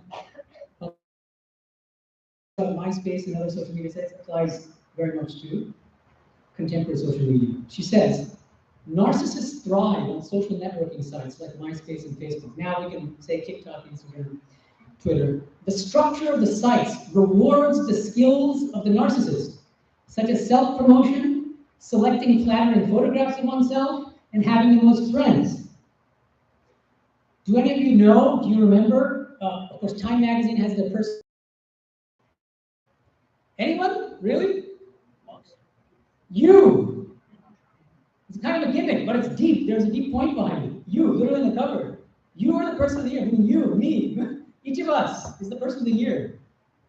Because it's capturing the essence of what's called Web 2.0, which is it's user-oriented. Now we become creators. It's not just the people who create websites. Each one of us can become a star. Each one of us can have a moment of fame. And each one of us thinks that our opinion is as important as anybody else's. Everybody's become an authority because of these comment sections and this and that. And so in the same book, Twain says, everybody's opinion is just as valid as everyone else's. The problem is that most of the people who leave comments have no earthly idea what they're talking about. Everyone who knows this. They think they do. I'm just continuing the passage. They think they know what they're talking about. Common among people with a tendency toward narcissism. The comments that do say something intelligent are often lost in the mountain of ignorance. That's the problem. Another problem with social media is that it rewards extreme statements, which will get more likes. What will get the least likes and hits and retweets? Nuance, complexity, centrism. So what's happening? Increasing polarization. People shouting at each other, calling each other names, wanting to deplatform, cancel each other. Social media. In social media, another symptom of narcissism is that, as I just mentioned, everybody wants to have their minute of fame, their moment of fame. Andy Warhol, the great postmodern artist, he said, in the future, we will all be famous for 15 minutes. He said this decades ago, and it's becoming true. It's become, each one of us can and may become famous for 15 minutes. How? What happens is if you can't become famous through, the standard routes of becoming a Hollywood star or a big CEO of a company, what do? You do something incredibly stupid or risky or dangerous or provocative so that you get your 2 minutes of fame, which you're craving so much. People die from taking selfies on cliffs. These are facts. These are tragic facts, but they're true. But what leads people to do that? One of the YouTube co-founders, his name is Chad Hurley, he says, everyone in the back of his mind wants to be a star. This is kind of creepy because he's the founder of YouTube, which is one of the most ubiquitous and most widely used sites, which is now essentially a social media site. He knows exactly what he's doing with these YouTube shorts and the comment section. He's giving every single one of us an opportunity to become a star, to become famous. But why should we be their dupes? That's what we should ask ourselves. And you as parents should also guide your children, not to become dupes to these slaves to social media and to these people who are very knowingly manipulating us, making us move like puppets. And all right, so now I want to get to some of the practical tips. There's more I can say, but let's get to it. I hope some of the takeaways here. As I said, going cold turkey on social media, probably wildly unrealistic for most of you. One thing you could do is ask yourself, well, how many different social media sites do I use? Are all of them necessary? Well, maybe this one is like, okay, I can drop that and I can still maintain my social groups and whatever. So there's one thing you can do is kind of like selective self-regulation. Instead of just saying, I'm banning all social media, there are different, so Lemke calls this is a technical term, self-binding strategies.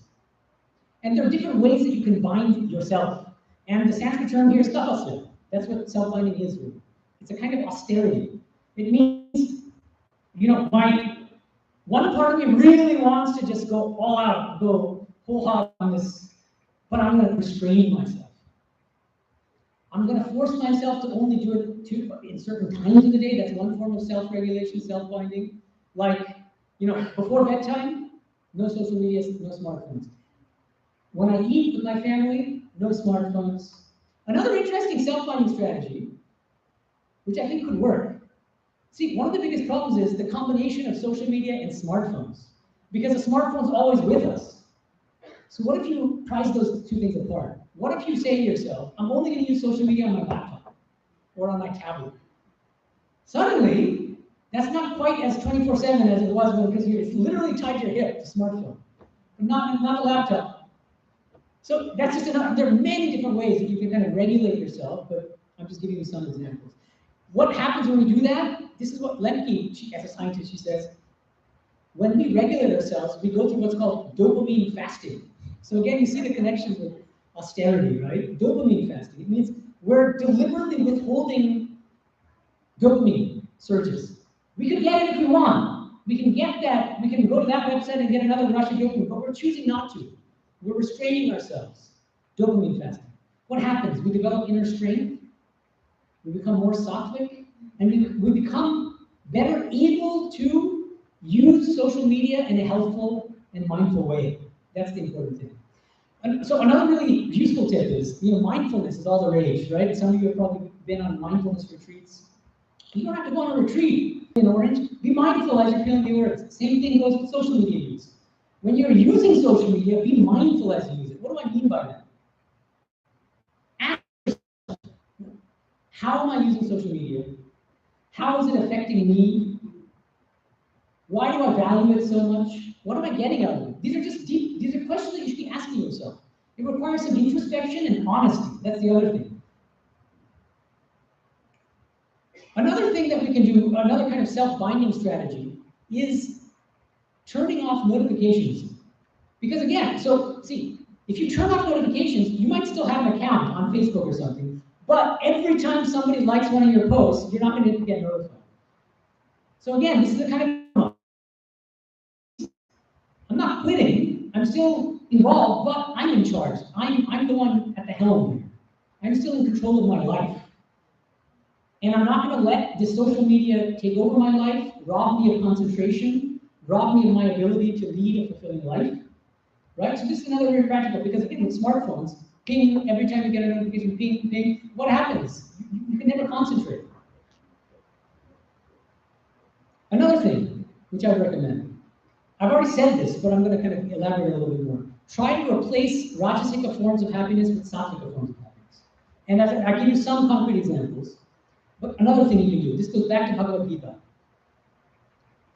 One of the key concepts in Bhagavad Gita is swadharma.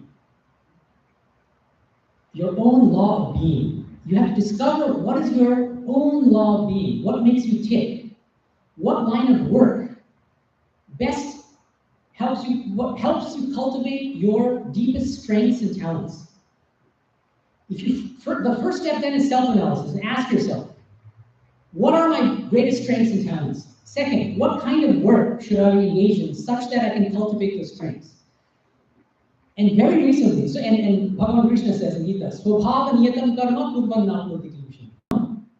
You will attain lasting fulfillment and will make progress toward God realization, which is the goal for all humans. More recently, positive psychologists, there's a whole field now called positive psychology. Martin Seligman, some of you may have read a book he wrote called Authentic Happiness. It's a very popular book. It's a profound book, I think. Authentic happiness. What is authentic happiness? He said, just like Bhagavad Gita distinguishes Rajasica happiness from Sattvica, Seligman says, there's a life based on pleasure, the pleasurable life, maximize dopamine rushes, the life of instant gratification. He says, if you live that kind of life, that life of hedonism, you're going to end up miserable. Then he says, but there's also the good life and the meaningful life. And the way to lead a good life is in 2 steps. Number 1, identify your signature strengths. Identify your signature. Each one of us is uniquely talented in something and has a unique contribution to make to this world. Each one of us, which none of us have in that same way that you. But the fact is when society and when our parents and whoever don't encourage us to cultivate those strengths and want us to be something we're not, that's the tragedy. So Gita says, no. Identify your strengths, your signature strengths, so does Martin Seligman. And then the second step, find a line of work, find a vocation that helps you to cultivate those signature strengths. What happens? In the beginning, nothing that's worth having is going to be easy from the beginning, right? But eventually it becomes like nectar, and you find a much more lasting fulfillment. That's also what the marshmallow experiment proved, right? Another very practical tip, you might think this guy's a caveman. Read physical books, literal hard copies of books from libraries. You know, I was showing the public library here in Westford. Physical books. I don't mean Kindle. I'm not saying don't read Kindle. You can, but once in a while, maybe every day, make it a habit. 5 minutes, 15 minutes, 30 minutes. Read. Open a physical book. Why? First, and read it without a smartphone nearby, so just keep that far away. Read the book. Number one thing I found, because I was a big reader, Monica knows it, we would go on these trips together and I would all be reading and have my nose buried in books.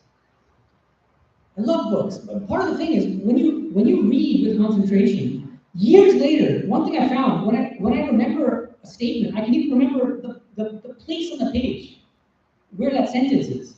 The spatiality of the page, that's something that's completely lost with the infinite scroll of Kindle, or the laptop, or the tablet. And that affects the way that we assimilate information.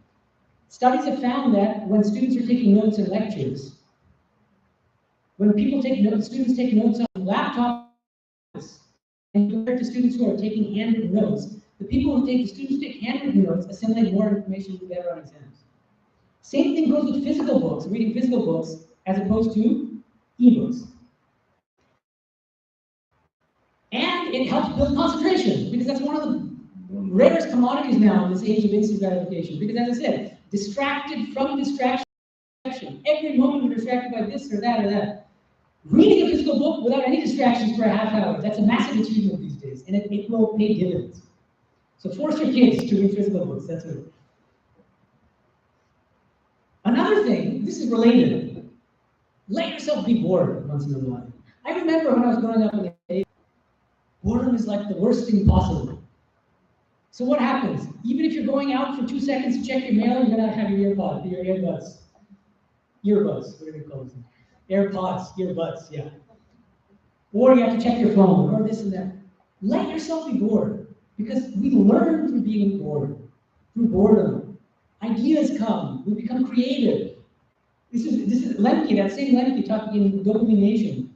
She's at Stanford, so there was a Stanford student that whenever she would go on a walk, she would always have some kind of either listen to a podcast, listen to music, and she suffered from depression. And so she tells this girl, this undergraduate student, why don't you try walking without any distractions, without listening to anything, without looking at your phone? She goes, why the hell would I do that? That's boring. And she says, yes, that's exactly the point. Let yourself be bored.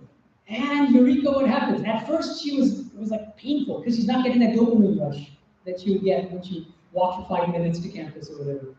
After a while, what happened? she said it very poetically, the student. She said, you know what? I started liking it. Now I have no interest whatsoever in listening to music. Or she said, now I've started noticing the trees. It's such a beautiful thing to say. So start noticing the trees. Let yourself be bored. With regard to the narcissism epidemic, one of the best antidotes to narcissism, which social media is constantly kind of, it's making us greater narcissists. Serve others. Serve others in whatever way you can. Go to a soup kitchen, somebody who's in need, help that person in small ways, in big ways, whatever it is. By serving others, you get outside yourself and you start feeling like, wait a minute, those things that were sort of sources of deep unhappiness for me, now they're coming sort of, I feel lighter. You feel much lighter. The moment you start living your life with a different orientation, with more of a service orientation. Serving others is one of the best ways of being less narcissistic. It's a wonderful spiritual practice. That's why I emphasized in the beginning what Ramakrishna said, Shiva Jnana Jiva Seva. Serve others in the spirit of worship by trying to see God in everyone. The more we serve, the less selfish we are, the closer we come to the goal of life, which is God in realization. Okay, so I'll end on that note. Thank you so much. I think I went over time, and I'd love to hear from you now. Thank you.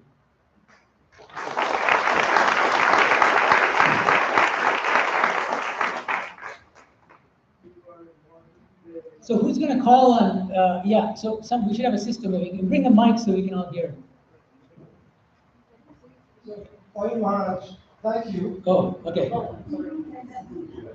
Thank you for your wonderful talk. Thank you. I'm really glad this was recorded because it deserves to go viral. That's dangerous for me because I start looking how many likes have been hit. Yeah. Benefits of YouTube and other social media. I actually want to try and connect the two parts of your talk. And I wonder if we can think of the two Hinduisms. The tale of two Hindus, the one I didn't give. The talk not given. Yeah. The social and cultural side of Hinduism. Yeah. As a form of social media. Okay. Well, flesh that out. Well, so Durga Puja or any such thing is a social activity. Yeah. You know, one important. You know. Yeah. If you've got it, you bring it to the content. Correct. And an explanation I heard, actually from Swami Medhananda of Durga Puja, is that it's sort of a Harry Potter or a comic book treatment. All the Puranas are a comic book treatment of Vedanta. Yeah. And that through the actually what today we call through the power of media, Yeah. through the power of actually with social media, Yeah. with the interaction that one has with others, Yeah. that a little bit of the medicine finds its way into into the person. And certainly this is the way that Hinduism has spread and thrived and survived. Right, absolutely. Yeah. Very, very long time. I just wonder. That's a nice point. Look, I don't want to give anybody the impression that Durga Puja is bad or anything. Not at all. But what did I say? If you go back to what I said very carefully, what I said was, nobody taught me the underlying spiritual basis of Durga Puja, of Saraswati Puja, of this, of that, Annapurna. Marriage. Marriage is a sacred right in Hinduism. And you know, this is an irony. My sister, when she got married, some of you were at a wedding, I think, in California, Southern California.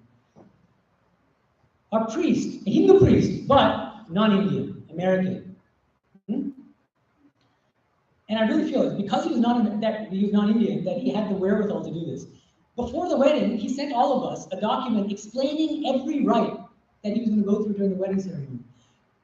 Each one has profound spiritual significance. Kashi Yatra, it means pilgrimage to Kashi. What in the world does that mean? Why is that coming up in a wedding ceremony? Why? The priest, the Purohit, tells the groom, are you sure you want to go through with this, marry this lady? Or do you want to drop everything, become a mendicant, a monk, wander off to Kashi, which is Varanasi, which is a very holy place, and try to realize the highest goal of life, which is liberation? Just think that this is built into the Hindu wedding ceremony. How many of you knew that? Almost nobody. I'm saying the same thing about Durga Puja.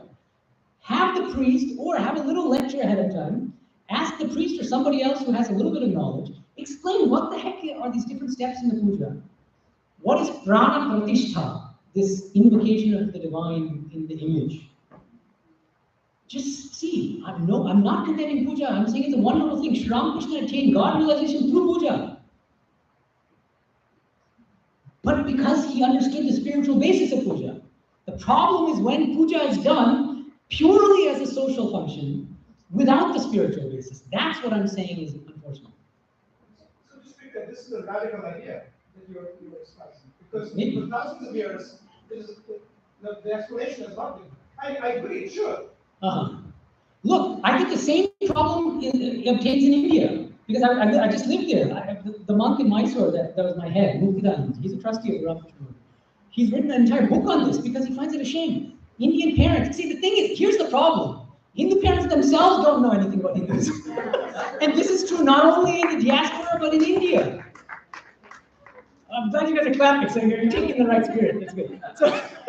So the thing is, here's one thing I'll say. Some of you might know about this if you're involved with the Chinmay mission and all. My hat's off to them. Why? If I have a hat. They have this thing for children called Bala Vihaar. And I work with some of these ex-students. Why? Because I'm a Hindu chaplain at University of Southern California, UCLA. And some of my best and brightest students are alumni of Bala Vihaar.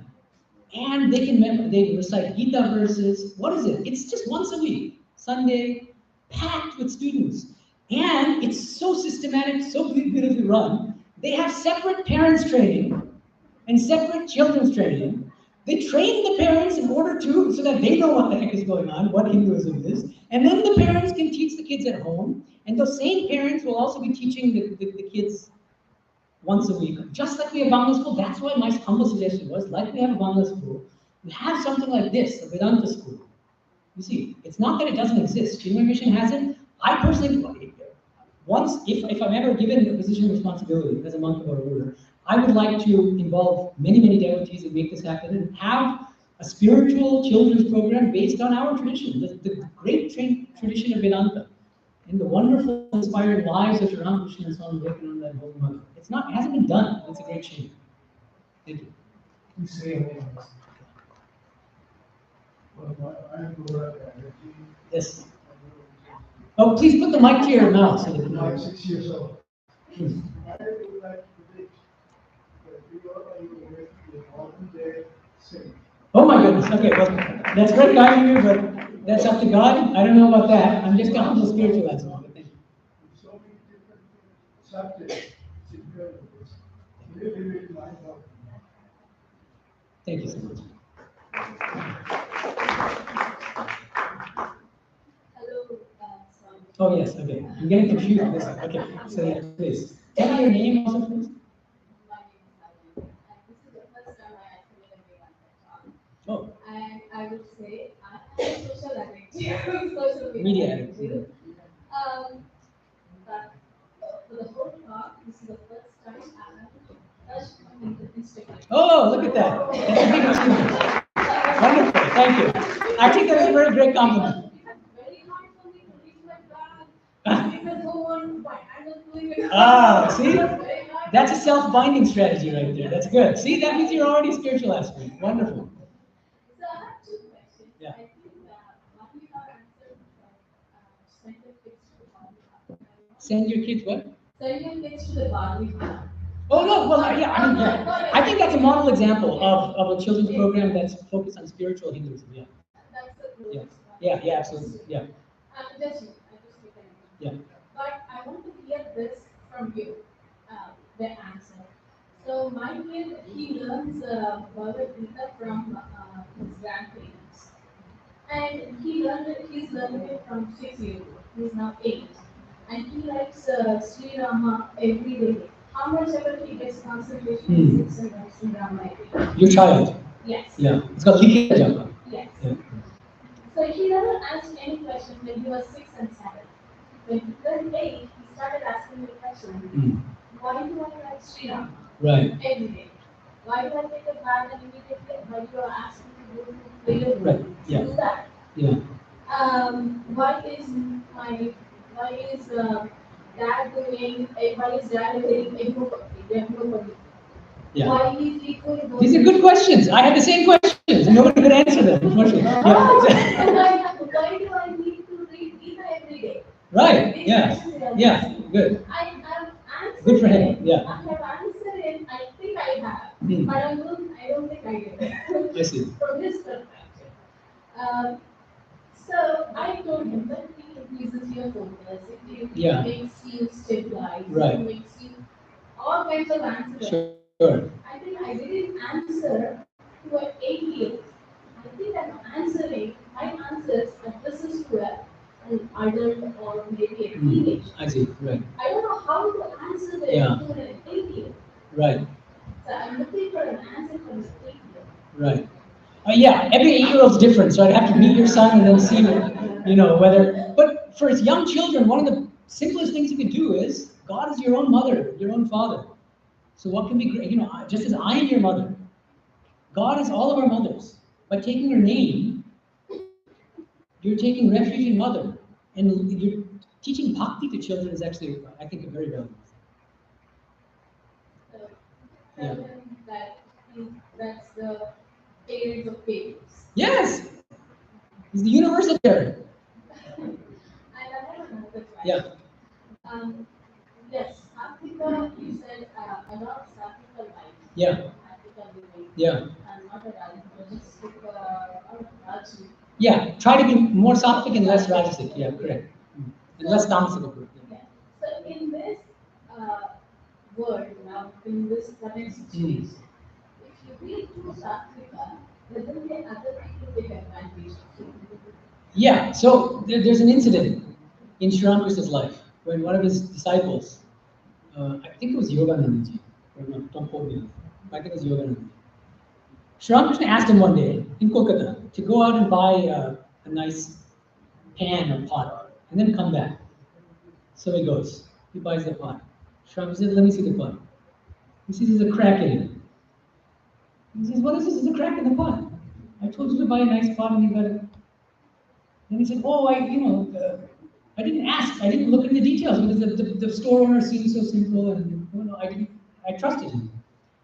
He said, I told you to be simple, but I didn't tell you to be boka in Bangla. Boka? What the I didn't tell you to be boka. Don't be a fool in the name of spirituality. Be simple, but don't be a simpleton. The word choro in Bangla, it's just one of these untranslatable words. This is part of the beauty of Bangla school. I can appreciate the nuances of words. It's choro. The problem is in English, there's no one word that's exactly equivalent to choro. It has connotations of simplicity. But in English, you say something simple and it's a kind of an insult, like it's kind of dumb. Another word that's often used to translate choro is guileless. Guilelessness. That actually, if you combine simplicity with guilelessness, with a certain kind of childlike innocence, I think, all of these are conveyed by the word shoro. So in spiritual life, that's a sattvika quality, being shoro. But be simple, but don't be a simpleton. Be shoro, but don't be a fool. Don't be a doormat. You see? Thank you. Hello. Shunta Bachchan, I can't hear you. So, is it mic? Is it? Okay. I'm having trouble hearing you. Yeah, more or less. I have one question that I could answer to my 7-year-old granddaughter. I asked the priest, she asked me, who created the God? Who created God? Oh, that's a very interesting question. I couldn't answer that call. I Right. asked my priest, she said, it is Vivekananda book, I couldn't find. Hmm. We understand, please? Well, where Vivekananda is answering the question, who created God? Is that the question? No, What? question my granddaughter asked me, Yeah. who created the God? Yeah. Okay. I didn't know who created the God. Right. I worship the God. So does Vivekananda have an answer? Is that your question? Answer the priest said. I asked my priest. Yeah. He said, let the child read the Vivekananda. Oh, I see. It's a 7-year-old child. Okay. I don't want to say- Oh, I see. Well, 7-year-old, I don't know. Yeah. See, the thing is, the simple answer to the question is nobody created God because God is not something that's created. He doesn't even create us necessarily. It's not Christianity. Christianity believes that God actually created each of us. Ex nihilo, which means out of nothing. Hinduism, no. Each of us is an eternal soul. And God, of course, is eternal. So God was not created. That would be the answer. What do I tell my daddy? What I tell my 7-year-old grandchild? You could say that He didn't. He was not created. But he creates trees and other things. But that he himself is, or she. Basic question, who is the God? Then you ask the next Who is God? Who is the God? Yes. Then you can say, simple answer, similar answer to the one I gave here. God is your very own. God is your mother. God is your father. God is your closer to you. The Quran has a beautiful statement about God. Beautiful statement. Who's next? Do we have a, yeah. From the extreme from social media. Yeah. Whatever we are participating. Definitely. There are more sattvika, tamasika, rajasika ways of kind of contributing to social media yourself. The content that you produce. Yeah, that's a wonderful point. I was there somewhere, and I was already speaking on for too long. So. Yeah, exactly. Sri Ramakrishna used to say, there's a street lamp. One person under that street lamp is reading the Bhagavatam, one of the holy scriptures. Another person is forging checks. Technology we can use either in a sattvic way or in a tamasic way. So what's an example of a very rajasic way of using? It means that following this, if you've got it flaunted, wearing less and less clothes, showing off, you're sort of pretending to be something you're not, getting incredibly angry and polarized, and this is highly rajasic and tamasic. You see.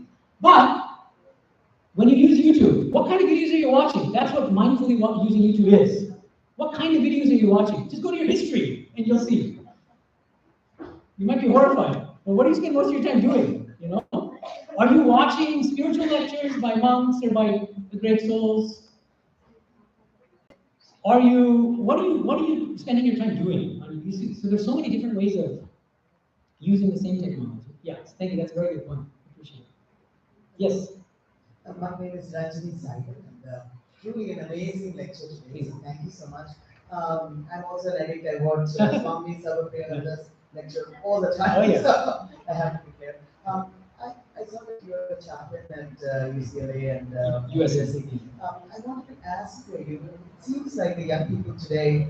I mean, there is a lot of, for lack of a word, either understanding or negativity towards Hinduism. Yes. Thanks to social media, probably. In part, yes, that's a wonderful point. So Yes. how are you as a chaplain dealing with that? That's point one. Point number two was that just like Swami Medhananda, has his YouTube channel. I learned so much, from things that I didn't know about. Right. Would you think about, creating a YouTube channel, talking to younger people, because your language, it's not my language, and just being, and I just heard actually just yesterday we were talking about this. We would love to bring you to Lexington because you grew up there, and to talk about what it means to be a Hindu and things like that. So so just Okay, thank you. Both are wonderful questions. The second one's easier to answer, so I'll say it quickly. I don't have a YouTube channel per se. Monks in our order, one of the things that we value is humility and not projecting ourselves. And so we tend not to have personal YouTube channels, but we do have centers, like channels for our centers. So I'm at the Vedanta Society of Southern California in Hollywood. We have a BSSC channel. You can subscribe to it. I give lectures regularly there. And one thing I've done is I've created an ongoing playlist on YouTube. It's just Swami Medhananda lectures, and I update it. Anytime I give it this one, I'll put it up on, So that's not a channel, but it's a playlist that you can just, if you just type in Swami Medhananda lectures, you'll find it. There are over 120. So that's plenty, I hope, for you or your kids. Okay, first question is a really important question. Really hits home because what I'm finding from students, Hindu students who come to me, young devotees in their 20s, late teens, they come to me almost with tears in their eyes. And they say, one of them came to me just recently and she said, many of my friends don't even want to say that they're Hindu. They're ashamed to say that they're Hindu. What a tragedy. They're ashamed. Why? Yeah, social media plays a role in that, actually. It's not, we don't want to scapegoat social media, but it does play a role, among other things. Western media, other kind of mainstream media in general, newspapers and a million other things. What's happening is because of this increase in polarization and because of the kind of lack of nuance in public discourse, especially fostered by social media. What's happening is that Hinduism is being caricatured in social media and other places. And Hinduism as a religion is being judged based on things which have very little to do with Hinduism. The caste system has next to nothing to do with Hinduism, and especially the hereditary caste system, which is what we have now. In fact, the original meaning of the caste system was completely different. You know what it was? Based on guna and karma. Bhagavad Gita. Chaturvarnyam maya srishtam guna karma vibhagasham. Bhagavan Krishna says, I created the caste system based on guna and karma. Our innate qualities, guna, and our karma. How do we behave in this world? Nothing is heredity. Swami Medhananda noted this, and then he said, within a few generations, unfortunately, human nature, the caste system degenerated into a hereditary one. And then all the social evils started. But the original spiritual idea behind the caste system is very much in line with what Martin Seligman is talking about. Find out your signature strengths, your swabhava, your swadharma, and then contribute to society by tapping into and cultivating your signature strengths. That's what the caste system means in its original form. It's mentioned in the Gita. What are the qualities of a brahmana? The person who exercises self-control, who is drawn to spiritual activities, so on and so forth, who loves God. The Rajasika one, not the Rajasika, sorry, but the Kshatriya, the fighter, the warrior, the activist, fights for a cause. See, each is great in his own place. This is one of Swami Vivekananda's most important statements. Each is great in his or her own place. Not that the Brahmana is higher than the Kshatriya. Not that the Shudra is lower than any the Vaishya. No. Each of us can make a unique contribution to society. And by doing so, we help ourselves. This is a way of actually coming closer to God. That's the beauty of it. Okay, now that was a bit of a tangent. So now coming back to this very serious question. Why is it that young kids these days, throughout the world, I mean, not so much in India actually, but more so outside of India, unfortunately, they feel ashamed to even call themselves Hindu. Part of the reason is what I said in the beginning when I gave you guys a scolding. Parents. And the way that they raise their children as Hindus. You see, because if you raise your children without explaining the underlying spiritual principles of Hinduism, even the children, you see, your child who's only about 7, 8 years old is already asking these tough questions. Why am I doing this? Why am I waiting this way? Obviously, people will ask these questions. We're all smart people, right? You better be prepared to answer those questions. You see, the Hinduism that I was taught growing up, that I was kind of imbibed, that's not a Hinduism that was inspiring to me, that I would be proud. You know what ended up happening? I became an agnostic.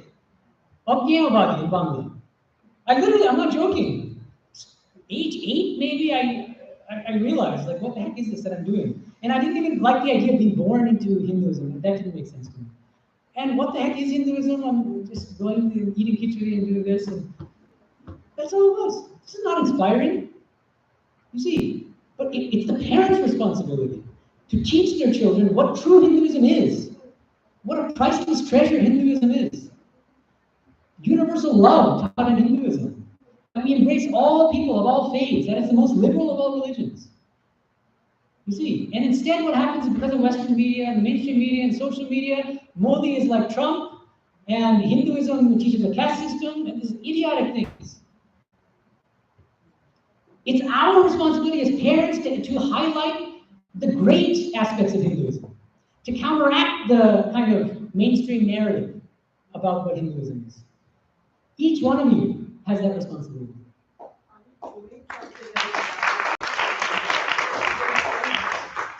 you doing anything as a chaplain? Of course. Yes. So I'm doing my part. The other thing is, look, you're not alone. What is this Bala Vihara Chinma mission? What are all the Vedanta societies throughout this country and throughout the world?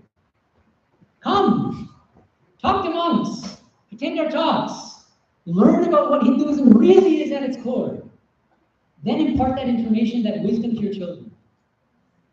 That's why in Hinduism, remember, there are 4 values in life. Does anyone know the 4 values in human life according to Hinduism?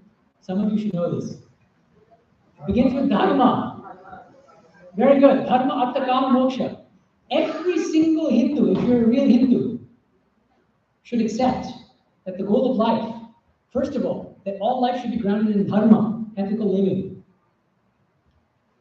And that the pursuit of artha, wealth, material possessions, is perfectly valid in its own place. Householder life and all that.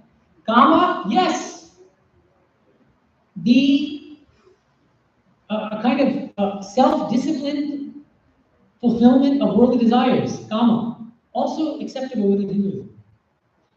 But it is also drilled into true Hindus, or at least it was in the past, that these are not the highest values. Artha and kama are not the highest values. Worldly fulfillment is not the be-all and end-all. What's the highest value? Moksha. Liberation from the cycle of rebirth. God realization. And how do we attain God realization? How do we attain the highest goal in life? There are the Chatur Ashrama system, the 4 ashramas, the 4 stages of life. What are the 4 stages? First, brahmacharya. Now this is completely unthinkable in a Western paradigm. What is brahmacharya? The celibate student phase. You're a student, you're learning, be humble, learn from your teachers, and practice celibacy. Why should you practice celibacy? To practice self-control and self-restraint. Because that will help you for the rest of your life. So even if you can't observe it strictly to the letter, understand that as an ideal. See, the thing about Hinduism, the beauty of it is, Hinduism has very high ideals. And every Hindu is taught to revere those who live for those ideals. Even that's not, you don't find that in Western culture. The ideals are not as high. That's the problem. The ideals are very high in Hinduism, in Indian culture. And every householder will bow down to a monk. Why? Spontaneously. Because they know that the monk is living for the highest ideal. And then that might rub off on them, and then eventually they'll also try to move. So now, I'll give you another example. In marriage, so many householders came to visit Sri Ramakrishna. And Sri Ramakrishna is constantly talking about renunciation, kama kanchana tyaga, again and again, and they start going, oh my goodness. What are you telling us to become monks? And he says, no, still, raise your kids, have your job, have your spouse. He says, but after having 1 or 2 children, try to live with your spouse like brother and sister. This is a remarkable teaching. That means marriage itself is a sacred right. Something that should evolve if you're a true Hindu. And even if you're extremely romantic and it's a very physical relationship in the beginning of your marriage, if you continue to maintain that physical relationship 40 years later, you are not being a true Hindu. That's why this Viagra culture is not Hindu. There's a natural life cycle. You naturally grow out of sexual desire as you get older. That's just normal. Don't fight that with medicine and all these other things and watching whatever. Evolve. Spiritualize the marriage. Why am I saying this? Coming back to the 4 stages. First stage, celibate studentship. Second stage, householder life. Most of us that are in this room are householders, right? But then there are 2 further stages in life, which every Hindu is taught. Third stage, vanaprastha. Becoming a forest dweller. Easy. Whether it's practical or not in this day and age is a separate question, but there is a way of doing this. That's what the whole point of a meditation retreat is. What does it mean? Put your cell phones in this bag for these 10 days that you're doing this retreat, and we're going to focus on meditation. That's vanaprastha in this day and age. These meditation retreats, going into your shrine for a few minutes a day without any distractions, turning off your smartphones before this lecture, vanaprastha. Listening to Swami's teaching about Hinduism, Vedanta, vanaprastha. You see, taking a break from your worldly attachments, your worldly commitments, your worldly duties, vanaprastha. Each one of you can practice vanaprastha even as a household. Fourth and final stage, even that's not enough. And actually, traditionally, the vanaprastha is you're married. There are 2 options. One is you go with your wife into a forest, and you become very austere, and you only eat the fruit that falls from trees, and you stop all physical relations. The other is, if you feel that's too difficult, then you live separately from your wife. And same thing, eat the fruit that falls from trees, and you engage in spiritual practice. But the highest stage in life is sannyasa, renunciation. Every Hindu is taught that the highest ideal is renunciation because it's only through renunciation of worldly desires and attachments that you can reach the highest goal of life, which is moksha, God realization. Every Hindu, if you're a true Hindu, should believe that. That doesn't see, now the thing is, we also have karma and rebirth. That takes the edge off a little bit. Krishna says, Aneka janma siddhas tato yati param. Having attained perfection in the course of many, many lifetimes, one finally attains the highest spiritual state of perfection. You see? So there's no need to panic, there's no need to freak out, there's no need to beat yourself up. What did I do in this life? No. Every step in the right direction will carry you into the next life. That's the beauty of it. And the great solace, the great consolation, is that every single one of us will eventually attain the highest goal of life. Every single one of us. Ramakrishna used to say, everybody will be fed. Some people at 6 in the morning, others at 12 noon, others at 6 p.m., others at midnight. But not one person will be left unfed. That's obviously a metaphor. Every single human being, every soul will attain liberation. If not in this life, if you want in this life, you better get to work and engage in pretty sincere spiritual practices. And I mean, it's difficult to get God realization in this life. Monks are struggling, let alone households. But whatever we do in this life, it's going to carry over. It's like a bank account, an infinite, eternal bank account. Whatever good karma we accrue, it's going to carry over in the next life. We'll get a birth, a favorable birth, to continue our spiritual practices in the next life. You see? And every single one of us, at the end of the day, will attain liberation. God We're out of time, but we can take one more question. Okay. Swami, thank you so much for the lecture. The question I have is, my name is Vedānta, and the question I have is, you said to attain moksha is going to take time, but I feel that, if you are sattvic and if your thoughts are very sattvic, and you practice that, and you realize that, everybody is that who you are, then can't you attain moksha as you are living? Can't you attain moksha what? When you are living, when you are here. Of course. I'm not saying you can't. I'm saying it's very difficult. Oh. But the other thing I should add, which I didn't mention during the talk, is the goal is not becoming sattvic. The goal is to become trigunatita, transcending all three gunas. But let's be practical. Let's come down to earth here. See, God realization is a very high ideal, right? That's why I try to be practical when I talk to people. For us as spiritual aspirants, the practical thing is to try to make ourselves sattvic. Sri Ramakrishna used to say, there's a wealthy man. He gets mugged by 3 thieves. The 3 thieves represent, can you guess? Tamas, Rajas, Sattva. Many of you know this if you read the Gospel of Sri Ramakrishna. Wonderful teaching. What does Tamas, Rajas first, ties that wealth in, he steals his wealth, ties him up to a tree, very painfully, very, very tightly.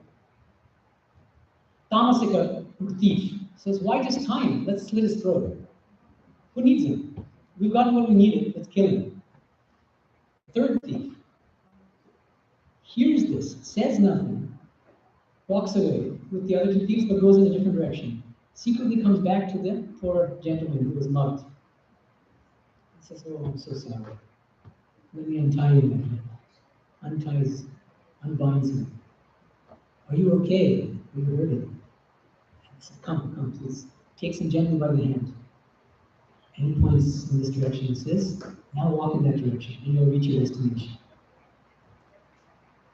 And then this wealthy gentleman said, you've been so kind to me, so generous. Why don't you come with me? It's such a wonderful place, come with me. This third thief says, where you're going, I can't come with you. I can only take you this far. This is Sattva. It takes us part of the way, and it points us in the right direction. And then the mind itself at that point, because it's so purified, becomes our guru. We don't need any separate human guru to guide us at that point. The mind becomes the guru. So that's why the proximate goal, the immediate goal, must be to become as sattvic as possible. And the rest will take care of itself. By God's grace, we'll attain the divine. But for us, the priority should be to make ourselves sattvic.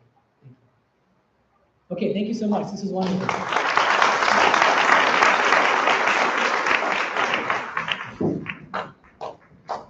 Om Shanti Shanti Shanti Shri Ramakrishna. Thank you. Thank you, Swamiji, and we have Bob here. And thank you for coming and in this slightly tough weather, and thanks for enlightening. Thank you.